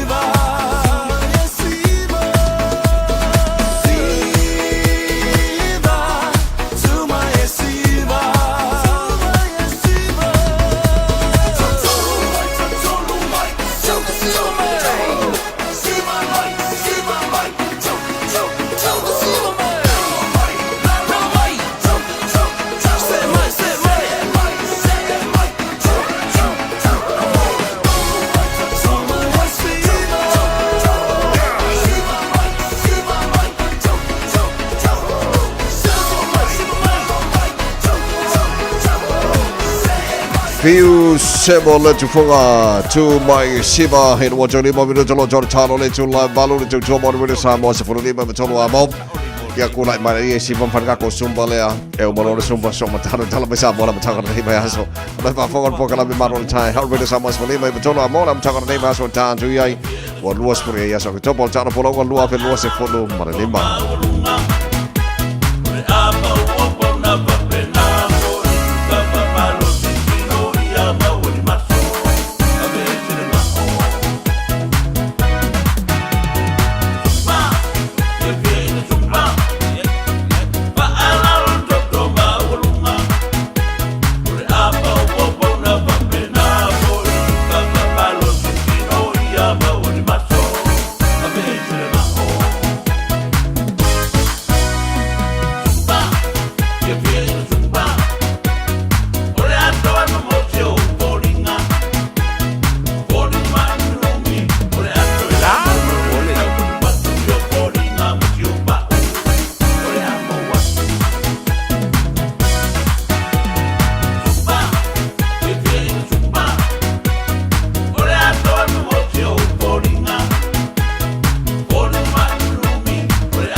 Radio Samoa. Taslima iwatol amo. O mawhai ona awina atu talafou mai Samoa. Ona o le lango mai ale ofisa malanga o le Ades Travel. Telefoni o iwa, tolu iwa, lua o, faselau. Tolu iwa, lua o, faselau. O te whātalo whelo tātou o tunu o si mai le whaafonga tautua a manto le vāiaso o tala mai lo tātou o tunu. O lo whaatarifo mai New Zealand, se i pere leile manu o le totonga o se tasi o ao po o vai o le li pāle mia, le sunga la uli le maria toa le ua te apolata i vauwho si smet, o na fto a mawhai leo na tu ua te roa, ai toi taliu mai i Samoa. O le mafuanga leo le toi talo sanga ina e fo mai o le whaaua upea, ona wha mautu i New Zealand le teitai o le malo ma ua le taunu uai, ona fo i maila na si ngā se le aso sa ua te atu nei, le aso se furu iwa o ke topa, e pēr na sa wha i loa mo mua. O lea lawa tu i tua le avanoa, ina lava ta pena, o le malosi o le whionga i le li palmia, e li tu li mai mo sit fia, ia sa pēr o tau whai talatu, ia sa whailon te tonga, ia e leo atoa le tūlanga o lo whata se hio le lei, le manu o le tonga, to am whai ona tu e whio mai, mo si fia, ia o lo tūlanga masani, ia i ngase o le tūlanga o panaivi, tūlanga whapena, ia whatino tonga, ia whasima, ia pio tūlanga na ele atoa na hio le lei, ele o whailan tu ina mai ele whio ngai, i lato fo itu mai whapitoa, fo mai mai lato uma, ina ia tu ina mai, ia awa lava le wha moe o le tūlanga whaingata, e le mawhai ona tū, ia i le tūlanga o iei te minei, ia po lau te lenga le nā, ia watu lenga ang whaaftai, ia i le ngofu te talafo, ia le tātou o tono,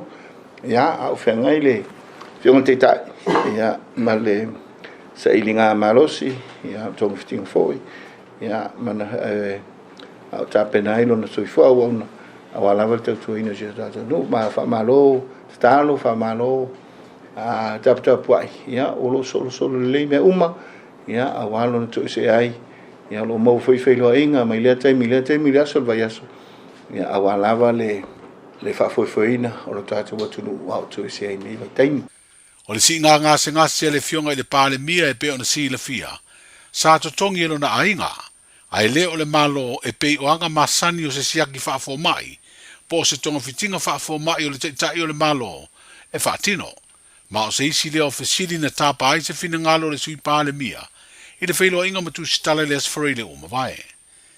Kalo fesili le singa ngasi a le teitai o le malo, loa le na o mai le amatanga o le sa whaatupe lo na ainga, le ase sile e temi nei le malo, ia se fuafuanga e wha matuku se vai tupe e fisoso ni e tongi no fitinga ma isi tūranga o whapena. Ia, whaaftai, a tonu i te minei alo ia se fuafuanga. Le tūranga ia o le sa tāru sanga le whionga le teitai. Ia e alulanga absence, all paid e lana whionga. Peitai ia, lo i fuiwhaing whaafai al malo, tūranga whaapea. A tunu le au i se fatu fala inga kabinete le temte le fengai ai mai siata to approve to budget ia solo le tulanga masani au te mil nei ia le i se fatu fala le tulanga ia ko lava ile lo e le fatu fala inga lava le afio ngai le minister so fumano loina minister tupe ile tulanga tel fengai ia na on fa pena atu ia tulanga lo to termine tatu fa so ilumnai ba inisi swinga la ofio le fionga to lupe maui au tele pomuli nuku ona semo o le sui pale mia o le oto fo ile au finga ruenga le umkuko le mauta ngase o tu poto mo se me o le moto tua fa au le latu tua ile sauni o tau mafa mo ngase o lo tau fia ile fale mai au tu o tatu butano ina ua mai au na feiro ai bale minsta o le mtanga ruenga ma soala upule ai le bata upu yo lato i tu la fasili po overtime o se furu tasi tu tongi ele i mawalama. O whaalia le sui pāle mia le fono matu stala, e te tau ona maua overtime o tangata whaingaru e ngā le malo. Mai se leni o fuafuanga tau tupe whaana tinati o lo whaafoia i nei ngāru e ngā le malo, le emergency budget, Ona e le o aia ia le tala wha te tau au tua le tupe fau. O le a tala noina le vai o sonei se le ni tutongi mo overtime. Le a matamai a iu lai o le tausanga nei se ia o atu. I le aso tolu se furu o le masina le nei o ke topa. Le ua wha moe moe wha mutai le wha o ngā ina o tupe le malo i tū langa whana tinati. Ia, o le vau lau whainga luenga, pēr no tau whamtala to le vau lau whainga luenga, mai ai la tau o loo, le peolo a fia. Ia ma le tali mai kōi, ia i la tau o loo, ia ile, le whainga ma le pulenga, ma le anga ia tui luma ile. Ia, atu ia ile le tūlanga, ia, pēr o tūlanga masani, lau whainga luenga, o i principal, so tu le ACO, ia so ile whaurunga, pēlau na o le vale na, lea i wha le tonu, au o umona, fai overtime pe me masan mai overtime ia tatu time sheets mtu longa pena approve o no HR ia tu fatasi ia fatua endorse le PCO motu pe mtu longa pena ia au mai le ulun tanga long ia refer le mof pe lo tu inga process le na le ala ina ina o fe lo fatasi le fingol min style so for my random min style tu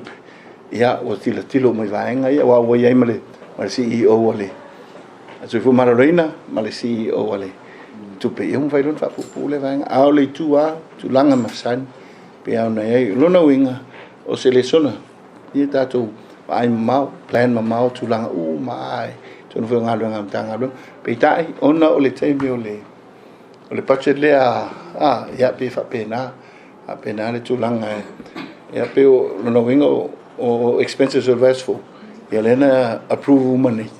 Ia mole sia ke audit ia afa to release vai so fu. Ia penale tu langa ia ile. Tu langa ia lo to me nale le au te lenga. Me la le nganga le na ile lipoti mai nale. Fengal mista. Ia le fu sa tam fai fu ia e te fatala no le tu langa o le alam tanga luenga. Ia atun se te mi saso ia ono le te pe ana uia tu tatu proclame. Fai Malu o tātou fai wā.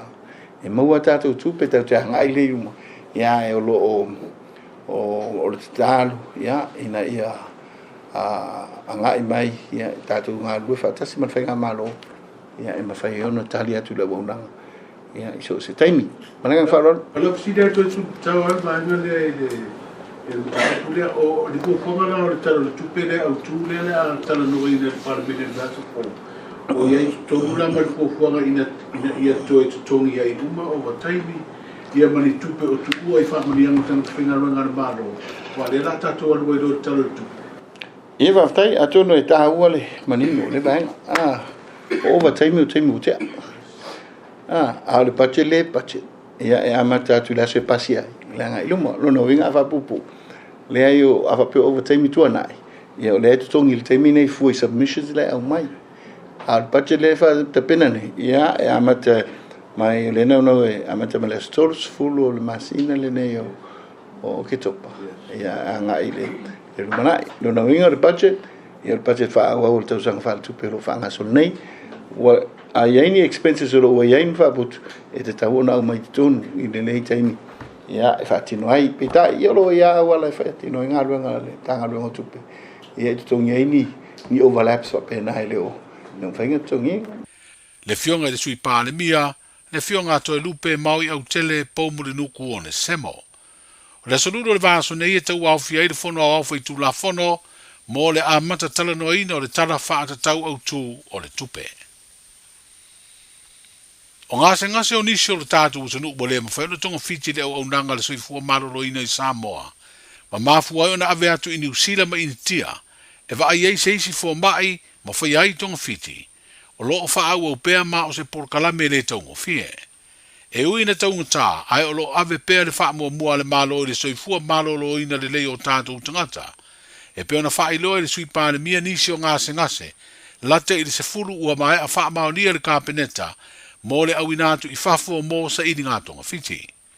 o le tasi leo por kalame tau soi fu malo lo ina le malo wa si tia tupe wa fuafuaina e whaangaio i ai le tala autua le tupe, leo le aso ala upure le pale mene. I le ono miliona sa iei mua, ua whaaluaina ma ua se furulua miliona ua whaatatau nei le tala autu fau le tupe, a wā tong fitinga o ngase i a tunu ma mau. I le savalia i nei o le ono tausanga talu na whiriwhiria le fionga lua whalealo o lilo Mikaele tō fete. O se tasi o whaamasino o le whaamasino ngā whanua masua wha Samoa. O le asfareile na te nei na whaatauto ai lea tamali e tau veina tiu te mga aruenga o se tasi o Pelestini langolango mo lea whaamasino ngā tāuale atino. O te sema o le tausanga i luafes funmareiva na vea i lea tamali i ma whaamasino o lea whaamasino ngā ma tautu ai se ia o ina si itia runa tūlanga e avea ma Pelestini langolango. O le fionga ia lua whalealo e tere tausanga o ngā lua e whaafaya o ngai le malo. Ai sa whiriwhiria e le komisio ngā aruenga le whaamasino ngā e avea ma whaamasino whaatasiai maisi tamali i e to ono na whaatauto i le aso lua sifutolu o te sema o le tausanga i lua hafe sifuru maraiva.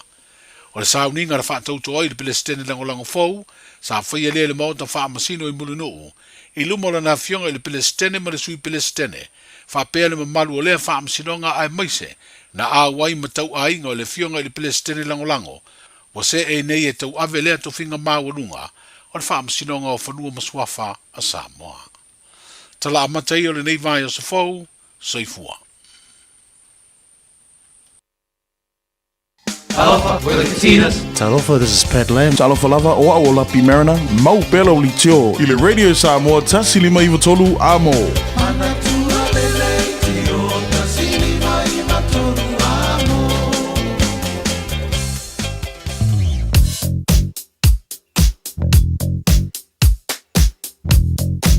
O li poti mai lunga o le ala tele, ua awina atu on o le langolango mai ale ofisa malanga ale A-Dash Travel. Telefoni o iwa, tolu iwa, lua o, whaselau. O iwa, tolu iwa, lua o, whaselau. Malanga mai sifo le sifuruana o lo tu mauna poloka a masalava le amata mai oi ku mewa ngai whenua pai. Na amata mai le Taeao ni lau te leo no lai poloka no ui whaisi pisi telefoni na vaenga. Wapena fo i le whasolo mai Westgate. Royal Road, Lincoln Road, te ara tū. Poloka i neba ngana Taeao. Whasolo mai fo i le off mai le Highway Losi Fulu. Le tunnel. Whaifis poloka le neba ngana Taeao. Point Chevalier, Western Springs. Mo tātou malanga mai sifo sifurono. Poloka i neba ngana Taeao. Pasi mai le tunnel. Pasi poloka lai titi. Pasi mai le tunnel anga i Mayora Road on-ramp. Mo le southbound State Highway Losi Fulu. Whiololo le va Dominion Road anga i Hillsborough. Floated le mai pasi mai o le Hillsborough on-ramp anga i le Warala Papa. I ma one hanga ma ngele. La fo i pasi pisi la titi lava le Losi Fulu aramlanga ma lava lele.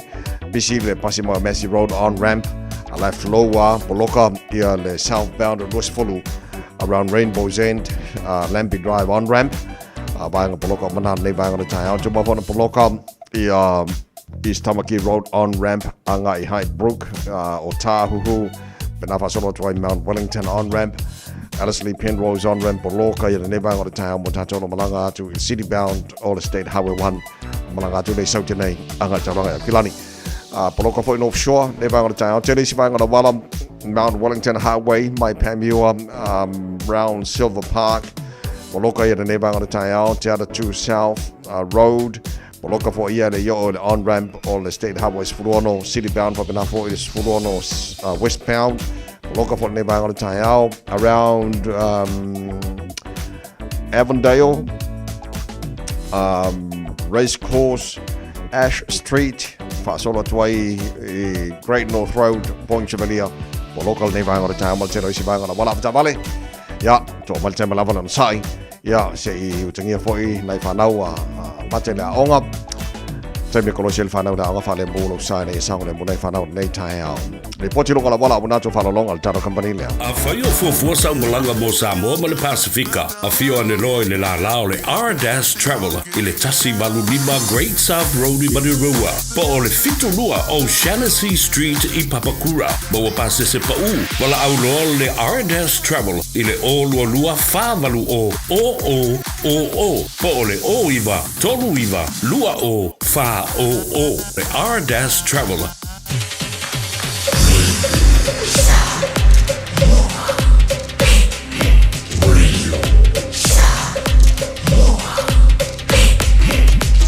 Tasi lima iwa tolu amo.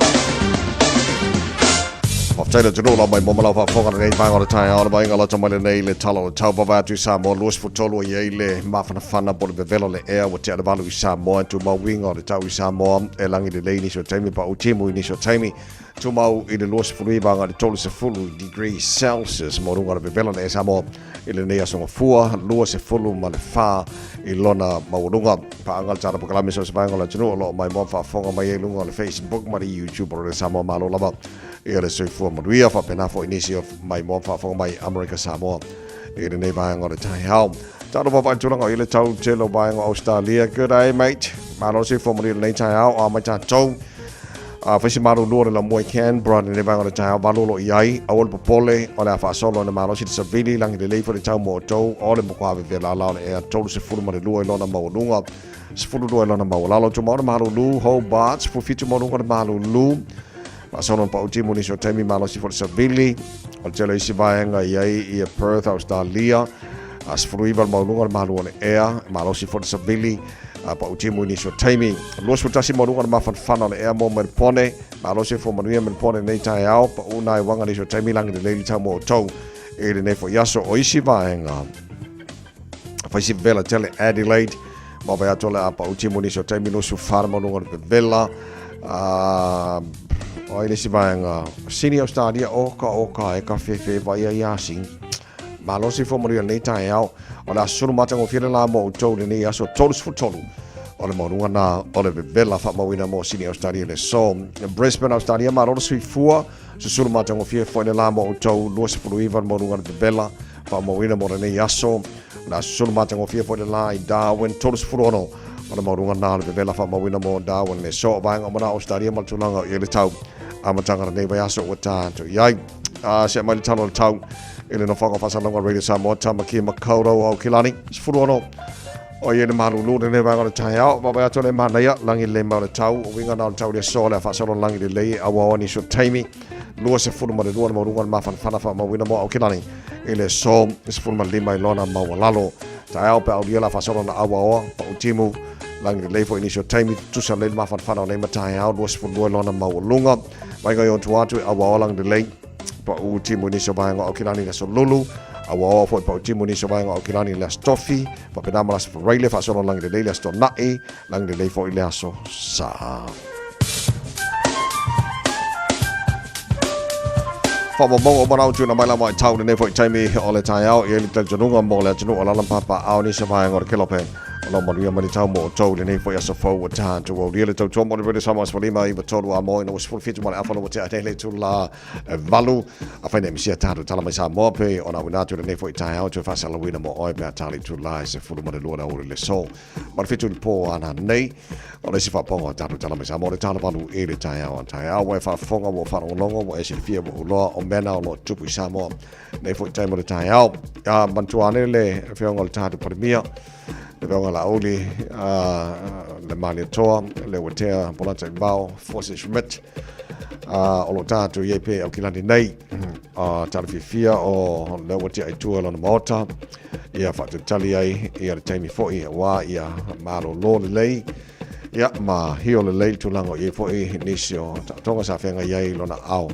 ia tarsia le lofo le tua ia fa penan fa poesia le se fu mo ia foi le fenga le lipa mia ai le to tali Samoa so le la na fa fonga tu le tu mo fa longo o le tala na mo le fenga le sipa le mio tanto malo pe on fa tala no le suel tanto Radio Samoa pia ia monia au e le le matua e mautinoa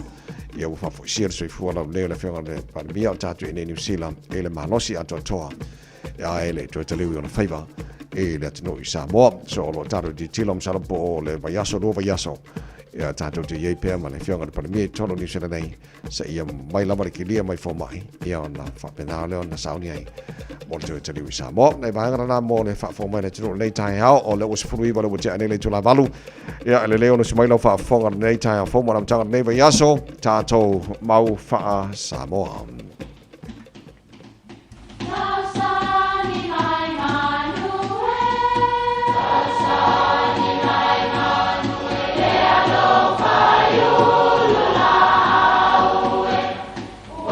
E o whanga manu I ululu o la au, awa e whawhanga I funga o la au. A o le tangata, e whawhanga I upu matala. o le mafileo o alanga upu mamuanga ngana Samoa maona whaapongai e a fua ilo na sio mianga. O lona lea sao i le whaatufunganga o le iloa whaale aso mai le tautua se ia o ina pule. O alanga upu mamuanga ngana ua lanto mamanuina le tō whamanino a Samoa mana tua foi e tāo fitau muli le atunu. E tā tangata le antiongie ai pati ta oto ai le whepo. O le upu na mafua i le tawa i ngā lapalapa po le aingo fie, lea na tā ai e le antiongie tangata mamaliriu. A ta watu la le tala i le toi ina o whepo, o loo tā oto i lo na fale ma tāpuai, o na pati lea. O upu e momoli ai se whaafetai se tangata ua whaia ni mea lelei. O le isi o nā winga, e a le isi e whai mea sili, a e fia ai le totele. O le aso le nei o lea ua tātou momoli la au i whonga, a wā e tā tangata le ationgi a e pati ta oto ai le whepo. Mā lo le tau, mā lo le folau, ia manuia lau whāsausaunga.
tolu amo.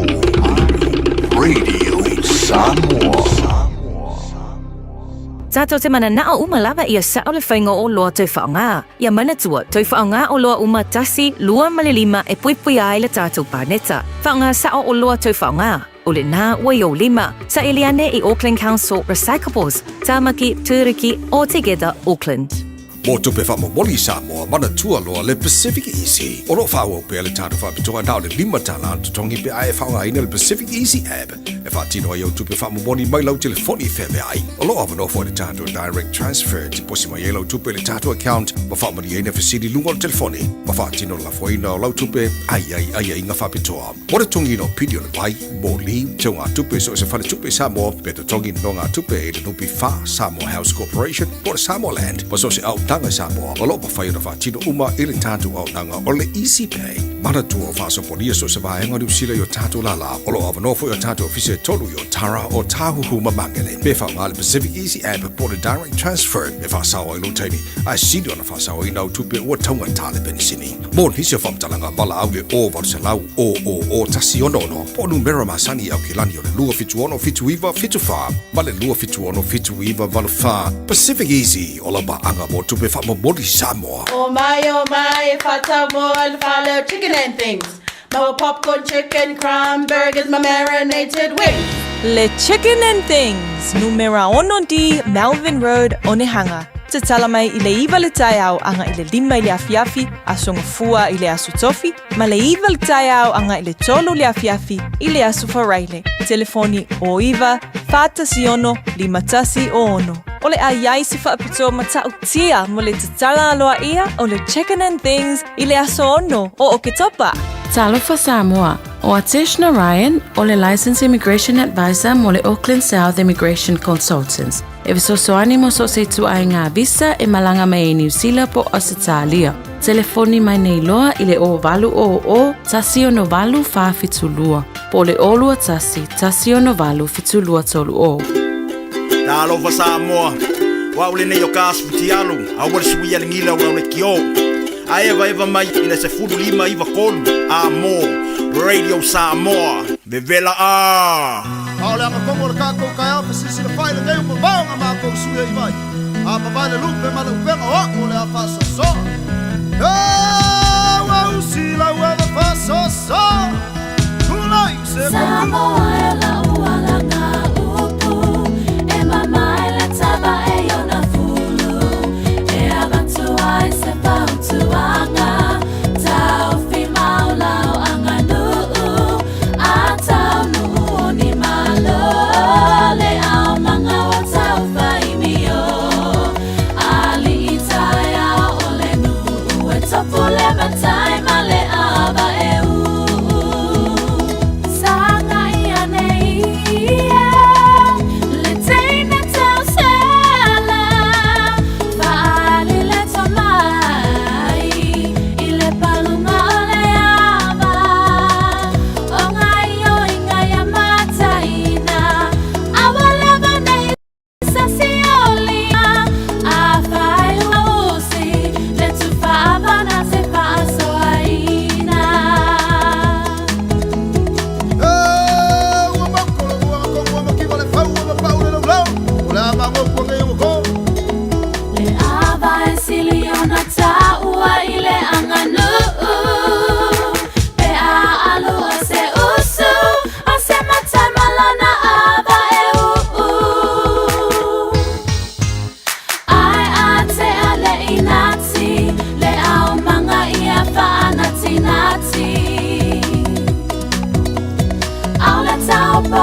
Radio Samoa Sulima, Eva Tola Moto, Lua se Fulma, Valu Mino Tolo Talo Letula, Eva to Pau Mino Tolo Toyo, Le Porcalame Mad, what a tie, held Radio Samoa Sulima, Tola Monam Tanga, Neva, so time to Yaya, so 4 for Yasti Tassi.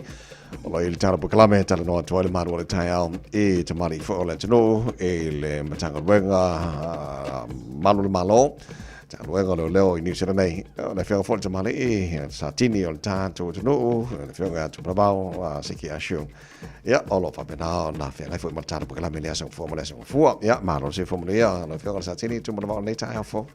se fo mo le su te vai va pe fo fa fa ngal tanto no nei tu la le Taeao so lava se tafo le nei tunu mo nei le kilope mo mo tato fa so lava ia fa tal fa tu fa ta va la nanga fo tato tunu malo se fo mo nia malo le fola lo si fo mo nia mo io pisi lo weekend oh ya ta vai ma ka ki fo le weekend ia o le weekend lava ia o fa mo nia no weekend fo le tele fo fa fita uli ia sa pisi ntanga wenga mai ia mai las for really ta vai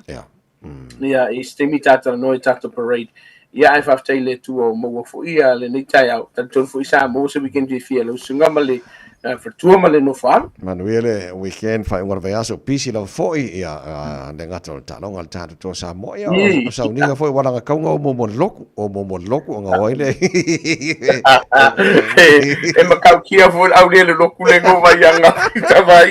ia ka fo fa malo alo ma ta mafana wala tunu ul fitu Samoa ta vai ma nga yor kalo nga ta vai tailo ia te o ia e se le mata ngo fiola talenen fa mato a fafinga ngana pe fai inga pe malo a tu Samoa a o le sile va ngol le malo celebrate e va pe le to Samoa le so na fa malo ya lu fa na wala tunu ta vai allo le ta amata mai na parade wall se sile bang sa pise fo ntanga bang fo le fa ngol baso ta vai fingo fie yo tato wa fa tuanga na va tu le vai ason sing vai to nei pita ya no fa no nga ta vai e a fingo tato tala noi a we ke sa ga ko parade fa vai lo nga ma le na ka no ka ini si le po feo no ni silena o lo kaina ile po na po ta vai ile feo ile ma upenga fo ile feo i ma upenga ile po na po ia ile ngata fo i vai nga fo yo naifi o ko ia wako matatu purfana vai nga fa pena ta vai ai le si vai nga fa no ai ia ona o ia ini se la to chele o lo le ngo fa fita uli ma vai nga yo no o i fa na o mai la to e ono pa uma ila lo ta vale se lungo o fale o tatu ta vale sau se taimi nei po la so Taeao ia onga la foku le o sala ia te o to lo sa ner tu la fo no ta vai ai i le tele la vai ola tunu fa malo fa taila to nga wenga pan to fo ta vai o ile ana i ona i vai nga fo ile le o tau puniti ai vai nga ta tala ia va no fa peta vai ono se vai nga titi lava o to telo tatu tunu batu fa malo mal fa tai la to no matu telo no fo le po na po ia le a sa ta po ia ga ko o le na tu watu level no le tunu pu le polare le o kelo la fa i pa ia fo ia lo sai lingi mau pu e pa o vai nga ta o le sa ngale muta vai ia le la lo ia inicio le tunu le na lo ka ina le po na po ia inicio le la fo ia la tu sala ono le vaenga le na mai tawinda ntanga ngana po bo fai asi over like titi atu fo ile le o le sta imasolina tu la ya to tel ya o le ala kirkira ta vai na fai ala tala vo de ko ke le mo la le lo ya le na ma vai na ma ta mai ya le tai a na fita vai ya le fatu a umana nei wo ke la kiki ala to lu va ya ta vai ya fa no fa tai le tu ia mo le lango fo ia tatu so vai o le weekend nei ta vai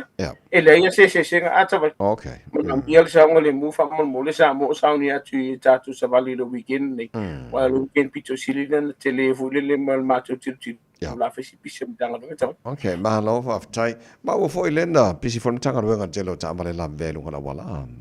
ia o le si le vai nga ta vai e ni je la to lo fa mai o lo fa ye tong fitinga o no misi o la vena na fai nai o le si vai nga ta ua sa i ni se ta vana na la ve ta to no fo afi po trains ta vai e se le fai ngo fio le vai nga mana tua al wi fo la papa i luma fo le ku o lo na winga ele te tau ne te kolosina la wala a lo vai ni se la to fo le manga o ai kuri pe ala kuri ka ko mori lang mori fo le ta vai ele leila lo tu yel mori lang mori lungal awala ku o nga ko kongwa in fena tu taban ai a ku ro la ka vale wa mau lo nga tu no tato a wala no foafi savai e tu lua le ma fai ona tu ma le mauti noa la vea ia le la lo e ni si fai tong fitinga savai e ana la vea vai ia te lo tato pasika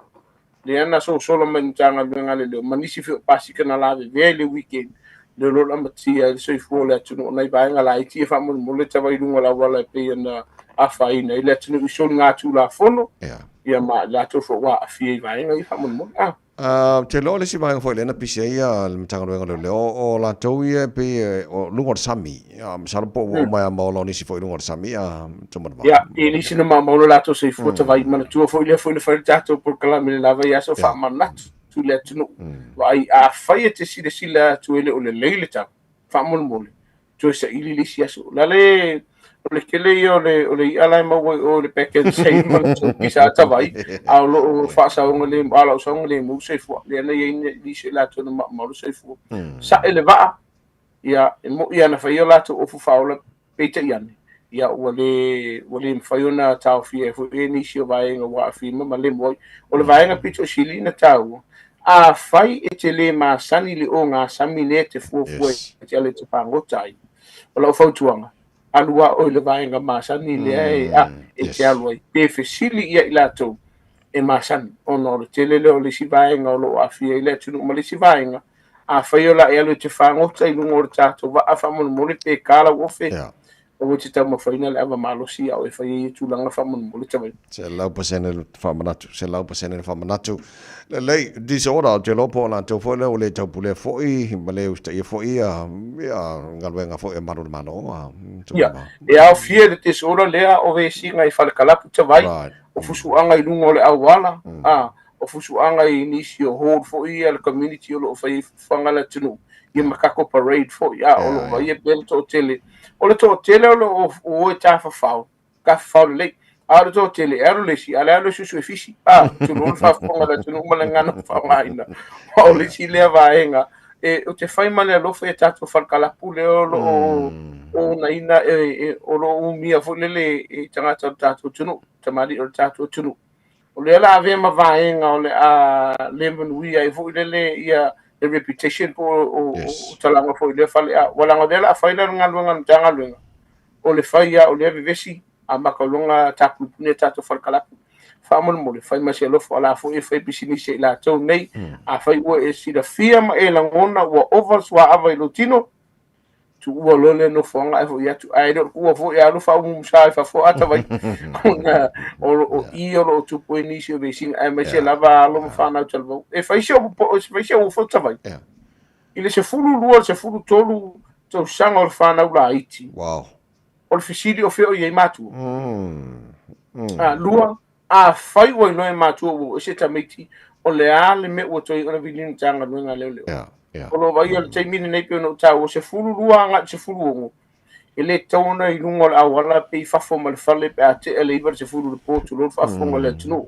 ai o lo va aia fai asi to tele fa na la itia ia nga o moi folo so lo le mi cavalo tamatiti kongi kia ko le fale o loa ma tele fa fita ni matu fa mo mole tala no le fa na o ke mi wa ka mo mo wala o ai le tsta o ta fa vale fa mo ta mana ya la lei ya o lo ta no nei Taeao fa fo mai nei matu foi o le a fa mo ta po kala me ia nei fo tuanga foi mo sa ngare mo nei fa nau ia me fa ta vale nei Taeao a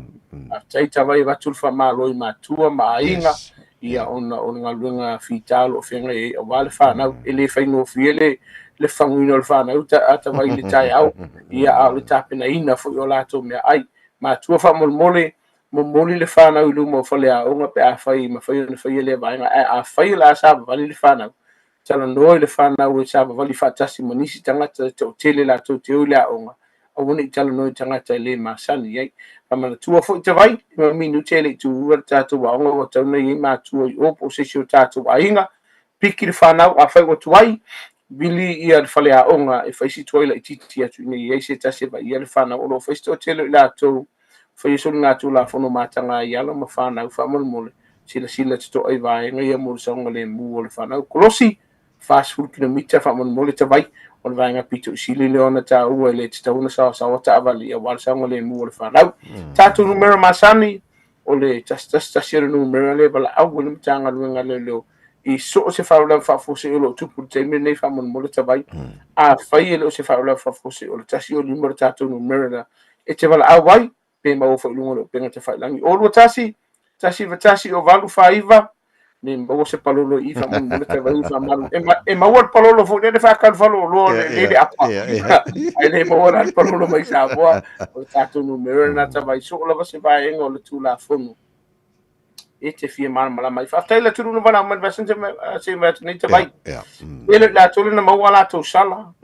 te tai na fia mana malama le ana to ma wol so so ni to su ye ma fa le anga I nai sala ona wa yai fo le sasi o tanga luenga te vai mana tua ya yai la vara tai mi sasi o tanga luenga al finga nga luenga a faila va ye se vai nga o e sila ifo o se ai wala mai ma wol so so ni mo nei Taeao Ele tu yo fai valo filima te vai fa pel pa yo tatu tunu fa time mo mato pa noa in nei Taeao fa ele tua ya ko sa ungi ya ko wa fo lista longo le wi ki te vai ele le aso mo yo fo le vai aso fa mangalo la tali fa tava ya tu fai lo ai se fo Waptaila whenga sa tini mo taha po kalamele ne fo I Taeao fo ia manu e fo yo whenga mata ne vai aso so ona fatu ai te vai lo fa tele atu fa tai se fo ia o le whenga le sa tini a tumara bao siki a shiu manu matanga whenga no te omal tata po kalame e ne fo I Taeao fo manu matanga no baso tatu ia ino mo jois fulfitu minu te lo tōra talo le tula e iwa te pōna minu te lo toi o le malu o le Taeao le Samoa le lonas funuai nei o luas funuai nei o aso le masino ki topo o tata polaua Lua velo se maliva atunu sa molina te mai tina o le Taeao pesele mo o mai le peni no tia fa Sola e ti e nei la upasika ai o suai ena ai la ukaiva e la te aso o la te ula lilo la mama sue tu pela utaui Ole ala poi le mana mea hela o la sui puai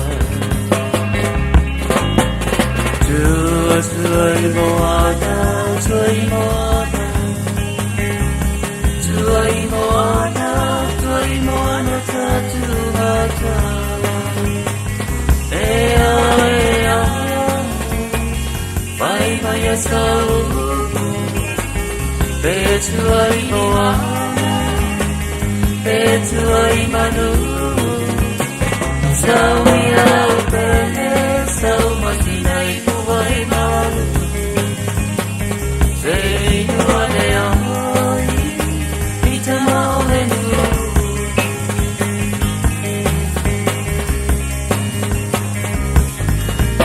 Valo mai o manole vavea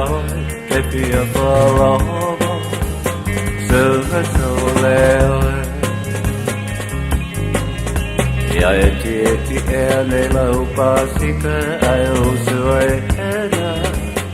ai I lau kaima E la te aso a oi o la te ula hilo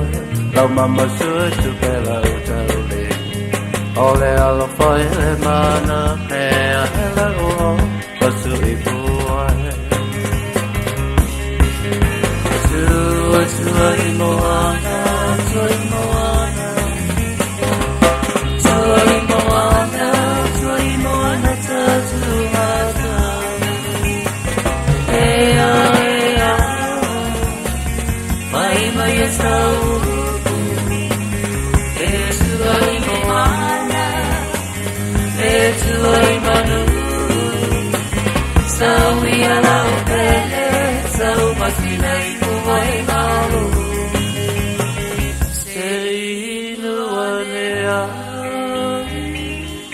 Ita maulenu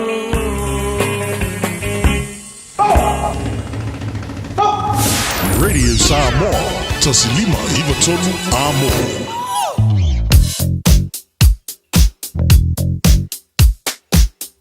Oli poti mai lunga o le alatele, ua awina atu on o le langolango mai ale ofisa malanga ale Ades Travel. Telefoni o iwa, tolu iwa, 2 o, fa se lau. o iwa, tolu iwa, lua o, faselau. A mai al tātou ni Spotify ule marunga la walan tātou a siasi le tono lo tuana o mega kāse so e statu tāwale a matanga na neva yaso nunga o le walan neva ngana Taeao tu mawana saunga le mune se whana lawe o ni te mai leo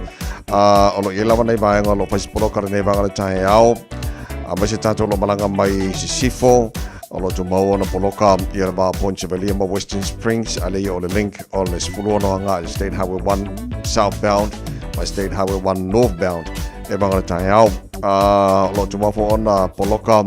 around Tip Top Corner, Mount Wellington on-ramp, Alice Lee Penrose on-ramp, poloka tatou city-bound State Highway 1 ia marmalanga mai North Shore o isi vaenga mara wala tau whi lolo mai pisi nei foi vaenga le Taeao am tabale ma lola vole foi i le nei Taeao ia o whamanatu masani reida Samoa saunga le mo o oilo whafoina le tabale saunga le mo pasesio lo tono tabale lo whafoina oilo aveina le tabale whapena foi saunga le mo so tabale so se vaenga na wala na o whimananga inga le tunu nei aso o loo i o ao a whaio fua saunga langa mo Samoa ma le Pasifika a fio ane loe le la lao le R-Travel i le tasi malu lima Great South Road i Manirua po o le fito lua o Shaughnessy Street i Papakura mo wa pase se pa u wala au loa le R-Travel i le o lua whāwalu o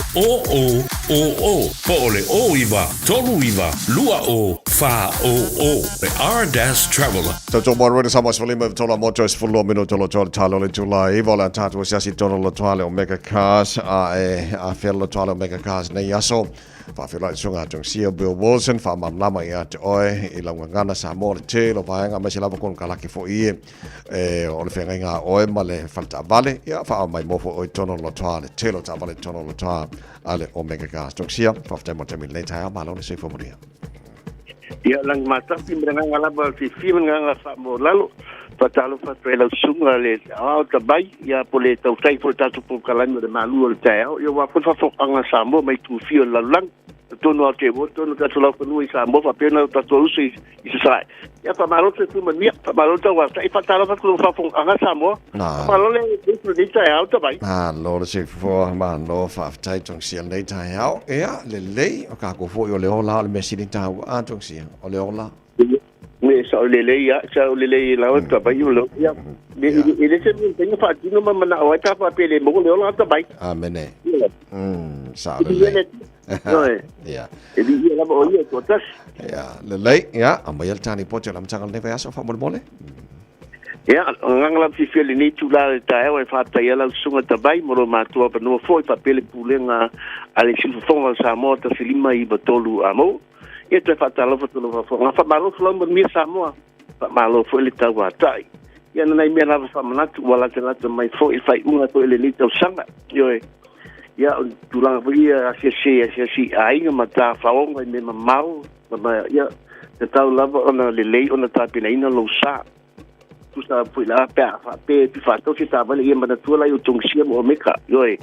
al to nga tongsia la to le Malu la kele ia ta pena mali wa o fo Christmas besi bisi ai solo ia ai ngalo inga ma service le ta vale no ta vale sa nga le mu fe inga ai nga mi se la ba nei fa na ia ti fa to si ta vale ia la lo le me si le fie le atu me ma wa ia tongsia ile lo se la ke me ni stripe o me mana o me foi ta tu pinga ta tu ta straightforward education no deposit needed yeah in no deposit ele mana me tu pe ai apo i da dia socialization eu fui a ele ni license ia ma pinga fo ngalo passport for i failo education o li tipo o tu langa tu ta fa ta vale ia mana tu fo le ta tu lu sa le fo tango tu ato sia yo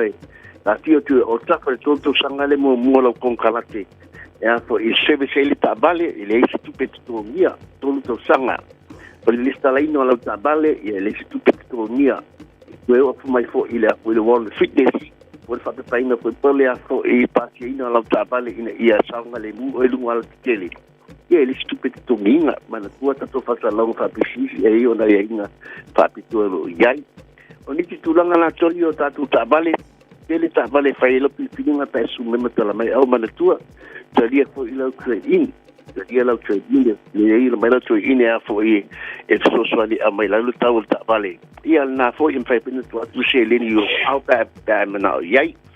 e mana fo vai si bainga si baanga te mana AFP tu fo ia mai lo tau ta ba si me ba tu lo i fa pena ti pai na tu nga ia tu langa ia tatu trading o ta vale a mata mai tatu loli o tatu to ia dinos with St Atlas kai fa pa umata yo no pa double cap ma single cap pe a fa pe mana mi nai pisinci right yo tatu spo ia ta vale a ngai pisinci right ia e tatu commission band tatu family band e mata mai lava se pulu lua no fo se pulu tasi no fo se pulu no fo iwa no fo tatu mo me tatu mini band tai balu tai fitu no fo e pa pe tatu SUV la fo tai fitu no fo ia te nane fo o tatu wa fo tatu piki apu o tatu YouTube tatu fo ventures to yora Hilux o le Nissan Navara o le Mitsubishi Triton e ma le tatu Mazda PT50 e ma le Holden Colorado Pōdio drive kelo ta vale nei mai e foi na te tulinga tulanga e mata o CI e fatonga so sa ele ta vale laiti ya ai pui ka ta el kisi por ala ta tinga le su mai meta la mai au le tele ta tu free vale le ta tu falta vale con ele le variety e fai ela fi tulinga ta su mai to sanga ta tu ta vale amata me la to sanga lua fe se fulu maleono se pa e lua fe no se fulu male limo mo aro so titolo ta tolo to sumai matara mai au faise tatala I lua salau kemeni stripe I papato e man kau lua salau kemeni stripe vai foi na bala au mai tato le nine ole oiva lua fitfitu lima balta lua oiva lua fitfitu lima balta lua al te foi vai ole olu tasi pa tuono lima fatasi olu tasi pa tuono lima pa ia manu telo fai bala prima nei aso ta vai ia de tua nei to papa se po tong sia faftai mo le potil nei tai mo ni fai wa matar nei fai ya so le songa tong sia Bill Wilson afana ye e le fale tavale le omega cars vai sta vale mane mo e mala ngala matanga nei ba so ta to yang to mo le Samoa fonema e ba tolu amo ya mai lo aba to le mo ta maru ta ona na amatanga nei ba so ta to yang faftai tele la mai lo tala mo lo tampo inga ele nei foi Taeao a top taru tal fo pe tala I vale ta nei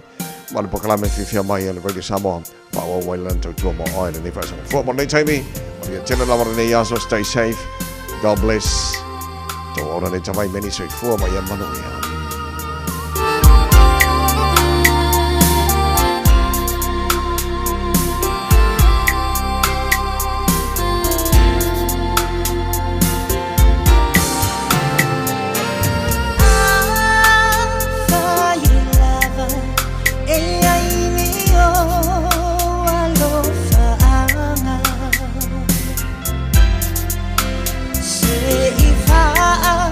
Pipi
Talo falava o Lapi Mariner, mau pelo li tio, i le Radio Samoa tasi 5 amo.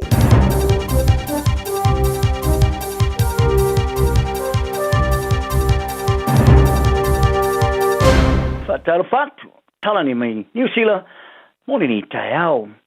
O manoa ye so tanga ma tau ma pea taina o ma foi le faito selau musela o tanga te tau sanga mo taui ma le tanga lo taui fa le fa fo sei New Zealand. I tau sanga rei tasi, le faito selau musela miliona tala le tunu o fa alwa i le tau sanga. O se tasi o falitua sa ia lo ngoi le lo minga le New Zealand Herald e fa pea. O ne masira te wai sa to e fa sa o ia lo nari tu funga tar tau. Ia le pea se ali sa to i titi lava a tipi uma ese ai ona vai tu lou le lo te usanga tu wai i Samoa o no leongonga o le papala ma ona sa fiaila na pea au taina. E o mai le temine o le te usanga ua fase lau valus furfa tangata ua fa to ai tal sanga mo tau ia manua i ai fa amtalanga o ta wai upo pea po te tau. Ta moko po pea li ia Maori ma le moko kau hai a tamata i Maori. O le tuisanga te loai e lima se lau fast flu lima tal sanga sa fa to ai motaui. I New Zealand nei, e le ini fusi tusi pasi patino e mana omia, mo tanga ta tau matapea. Sa longo ai e muri anga tele stella tau pa pa lea i le Herald i a setema. O lo nali ili tufunga ta tau Samoa i a tulo wena mareko o kilani, sa ia toi tonga fitia si te tau sali sao ona taina. Sa e ta wai o le ari i sa watu i sa mo le lua fema le lo futolu mo li tai no lan tatau. Sa e wha matala i nai le lo loto le alu le au i le kino na i lo le me masani ai. Sa ma fuai le telo le toto sa alu sa so o nei ma le papala ma le ona. Sa tau fia le whale mai mo toto i a pia malongo i a fomai. O le ono le lama o sala lau nei lon toto ma ona vai mo mia le tipina ese. Ta wai le li potia le sa mo observa fa pea o le tau le ali sa le mai a toi le ona taina ese tanga te tau le qualify ma sa mo mi ai le toi fa sa ina fa ria muri anga tele o le tau le sa sola ese mar frema i ma sa o il mala vale mo le poina mai o le fainga malanga mo mua le vale le ni sila name e tau no mai fa tele atu le ta vale le fremai ma fa ria ia muri anga tele e lu tau sanga sa fa alu le tau le e toi fa le ai a fianga on te town ma ta pai na rolo na li e fa mai alana te tau ia kilani le masin te wai o le isi tu funga tara tau li ai faiva imo leni e piano fili e to tele o tanga sa mo ni sila nei Australia e taina la tu te tau sa ia long wai le Herald sa ia toi fa sa ina fo inisio te tau sa taina sa le ona taina ma ia ta pai tanga Taeao ona fili se funga tara tau mar fa ai te o le fona fa tono le taulanga o kilani ma le mantanga luenga le soi fo maro loina e o foina i fa matalanga o ta yala mo pea ma te tau fa anga nu o taina e fola si ai ia mea au te ngata tara tau o na whaia ai le taina se pea ma le mai ai o le tina o sfono Samoa o kilani sau telefona fa tono le taulanga o kilani e le fa alo aloa lava na upu ina visiling yes ona fa ngona e winga ile ngā rua whate sei male ali pole no o toi whirwhiria mai ia Wayne Brown. Ile mai ai o le no fo inga wha aporo kiki whainga tā ua mai atu nei. O se mea ele mana o mia ai e au lava o na taliaina. Malisi ia o whainga wha te mukalasina e pena wha ali ai. Ele te mai ta isu is fono manukau lotu fuli. O fuli ma Brown sa tau whaiura i whirwhiria wha tasi ile fono wha tono le taulanga o kilani. Ili rua whema le lufurulua. Mai le fou if tena inga o la manatu. O le tena inga na tamai nei o le masino o kuso ina o whai ngoe Brown i tangata ene paie. Mai e tua i ai furi le whao ngai no tangata Pasifika e whaingo fio na awhia te alo ai. O le manatu o Brown e muri mai i wa ili linga. Whala wai tele o suis fono i le a wai fono tanga. Mai e tua i ai suis fono i le lai te o fono tanga e a wain. I le teimi sa whaali e furi e se sene manatu Brown, toi whaale anga tangata. Ai ua whaale ne e Brown, e nate talia fia e suis fono o toi whirwhiria uma, ma ua tiro fo e toi ngā lulu e matangata jotasi, e au fia e mafuli, ile no fo ingale nei. O fuli ma isi suis fono Samoa ia al Filipaina ma Joseph N. Padley, sa mawhanawhana le toi manu malo ma ia latu no fo le whainga palo te le lua vaso mawai. Whaale fuli, e ulava ile talaanga ilo lava mo brown a se fa ne enga ma se fia ia te ele toi fia o se suis fono mo brown wo toi fia fo se pole no ma manino ma ia lono na ngoloina le melea e na te fa halo longia fo e la te ile lua se lau mātua tā tāusanga mo visa umi mo mātua no foi New Zealand ile lua mai asu talua na amata talina o nei visa mo mātua wo foi na i mātua o tangata si seni New Zealand ma tangata no fo mau no foi ile tunu ile umi e o tula vai le 5 tausanga o le alfa inga se lau iwa sfurvalo tāusanga sa whato ai le lua vai asu mo ma le wha nei o tāusanga o talia ina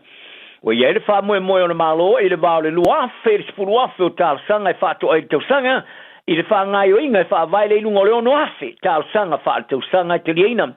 o le tangata matua e langolongo ina sta mai tete te tau na mau se tutongi e au sia le onga le tono le tutongi fa tu langa ina maua i lalo a ingo tal sanga mo le matua o tasi ai po le tutongi a to male afo le vai nga te maua mo matua e to lua e mana mia a le na o le matua e tau na maua le tupe le tongi e tusa ma le whaatulangana o le tupe pensiona. E maua lea, a e pose te unga tupe se la uons furu awhitala le tausanga. E va ai eringa whutieina o le umi o le visa i aini sila nei. E mana o mia fo i a siate o soi fo malolo i whaia, ma isi o ai inga ea o na tausisia.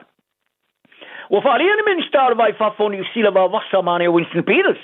E ne so nei lo te ngata o nia fio anga o tāmo mawhai apa ia. Ona o le wa amalepe al fitafita le Samia New Zealand, ale manua nui, o lo tātia i o la to ngata i whale. O le langona whaari o Peters, au whape ona avea le wa amalepe le manua nui o tātia i ngata i whale o li tui saute o polu lea, ma tu tongi o tau i e wha o na maua, ma mata upo au tuo tala noanga i Samoa. O tongi e New Zealand ia le 1 miliona tala New Zealand le tisa mara 10 miliona tala Samoa i le maro o Samoa mo taui o no le whaarwala me pitai e le iwa i alawa tangata o la whanga o awhia i se tupe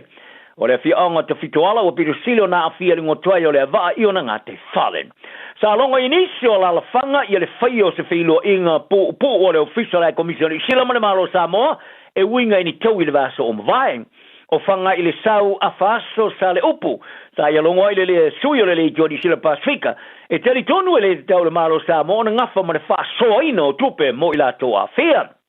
A e whaaria foi, o le tōtelo ta ngata upa pole i le tātia i pe o le ava ma lepe i le au, ma i tāua i lona manatu e leo se mea le lei mo i la tō mo se vai te miumi.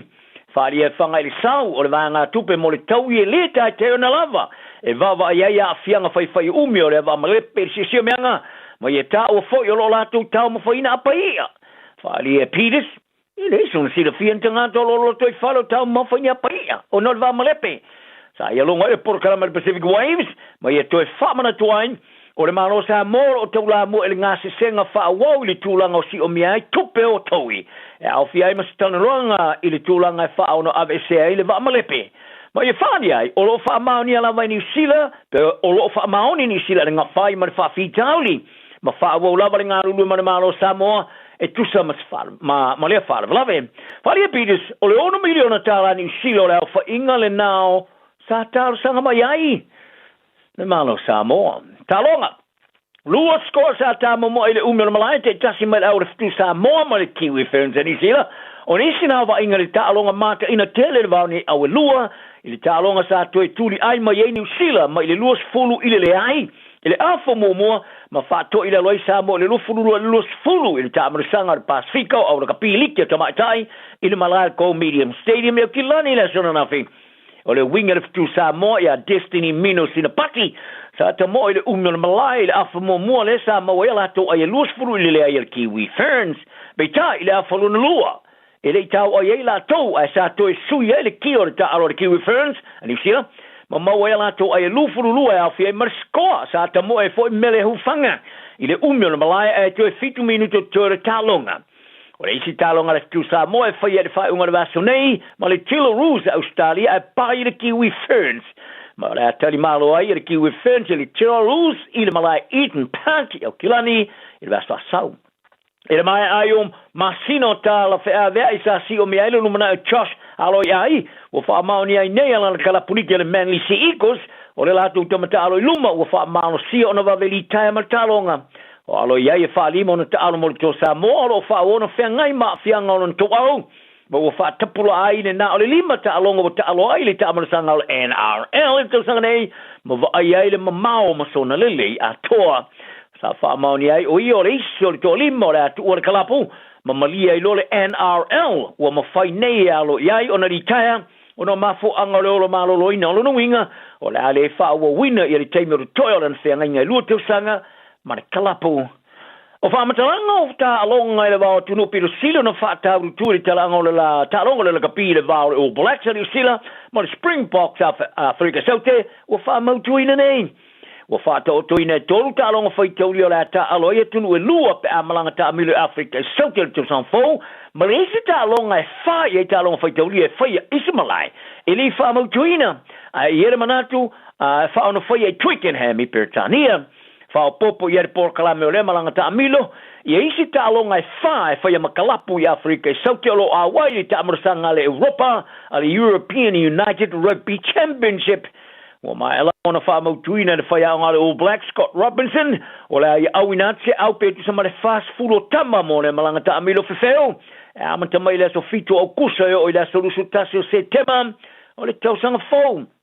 o le tamarasanga o le asuia i le tamarasanga le Rugby Championship o le roa whemale no fulu ono i lalo le malienga o le amalanga tamilo ai mai ai le Springboks inisila ne i le roa whemale Joseph Fulham se ulo ai malanga masi i mai talo na wha profeseina le kapilea a whaisalau Evas fulu ono o le malanga tamilo le tausanga fau e whailonga i le tos fulu tausanga te lu mai le malanga masi i muli ni usila i Afrika Saute le sa malanga iai ma ta alonga e valu mai ua nea i le manu malo i le seriso ta along whaitauli e lua le tasi se te mua ua manu malo i le All Blacks in seriso ta along whaitaulia po ta along whaavao malo lea i ele o Afrika Saute tala na le aso ma maru i le so i foi Radio Samoa Taslima i Vatolu Ama Beta Drive Doctors i le taulanga whaatau i mangele whaapea manrua mo le vainga o so ngase pe amana o mia e whaatino e fo i matupui pui o le whana witi o tupui pui le COVID is fluiva mo i lato is fuluan tausanga malunga atu whaapea matupui pui o le flu wala au telefoni 255 mo so wanoe whaatino ai nei au nanga o fisa fo mai mangele i taftafane o le McDonald